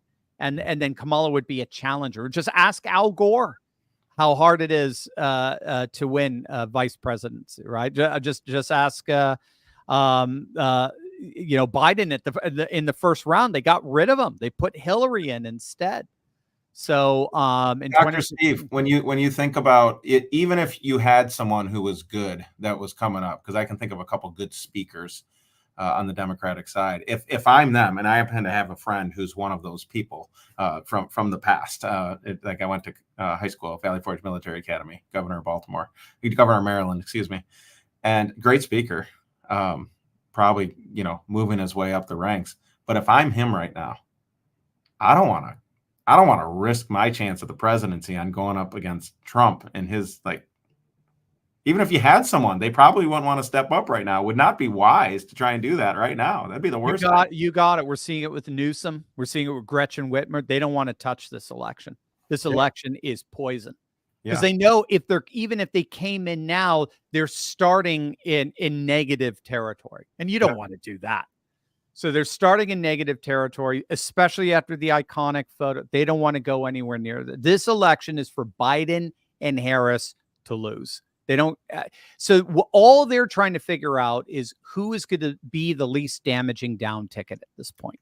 They're just trying to hold on to as many Senate seats, as many House of Representatives seats, and as many governorships and state legislatures. That's all they're trying to figure out right now. Article after article after article is coming out saying they've given up. They've given up November. Now, again, we cannot acquiesce. We cannot be complacent. No question about it. But article after article is all coming out. They don't believe they're going to be able to pull off what they pulled off in 2020. So good. Ladies and gentlemen, has this been a great night? I'm so excited for those of you who are joining us inside of the Courageous Conservative Club. I know I'm a part of that now. I think I didn't negotiate this beforehand, but I think by my time right here, you know what? I'll just make the investment. It's totally worth it. $347 for a year. And remember, all the bonuses included the Patriot Professor Conservative Activist Training, the Liberal Indoctrination Vaccination Kit, the How to Win the Next Generation and Influence Libs with Gen Z, the Uncensored Conservative Action Plan Guide. Then you got the workshop you're going to get to do to really figure out your role and establish a new revival of understanding of who you are and what God is calling you to do in this moment in history for yourself, for your family, and yes, for freedom as we fight for that together. You're going to get the bonus with Elizabeth Landis and Making Civics Great Again, and then how to help work in local elections and protect from the steal with Ray DiAugustino. And then a year of access of just continuous training, continuous help, a community of people coming together, free tickets to the in-person events. It's going to be off the chain, okay? So we're so excited for those of you who are joining. If you haven't made your decision, this is your moment. We're going to give you with a 1 year, basically $347. You get all that other stuff for free. And so I don't know how to make a better deal. All you got to do is click the link right there. And we're so happy to see you. Or scan the QR code. Or yes, Dr. Steve loves him a QR code. He loves him a QR code. If you want to be like Dr. Steve, you take QR code pictures. All right. We're going to keep, yeah. So get in right now. Do not wait. Do not hesitate. Action takers tend to be the leaders. All right. And that's who all of you are. So we're so excited for you. Dr. Steve, final words, and then we'll let them go listen to soon to be Vice President JD Vance. Yeah, that's right. Absolutely. Yep. Absolutely. I love you guys. And this is one of the most, this is for me, the single greatest honor I could ever have, is just being a part of this movement, being with Joe, with Ralph, with our whole amazing team. You saw Micah, we got Josh behind the scenes, we got so many people. And it's an honor. It's an honor beyond words. And so the only other three that I could think of that takes us forward beyond faith, family, and freedom is fight, fight, fight.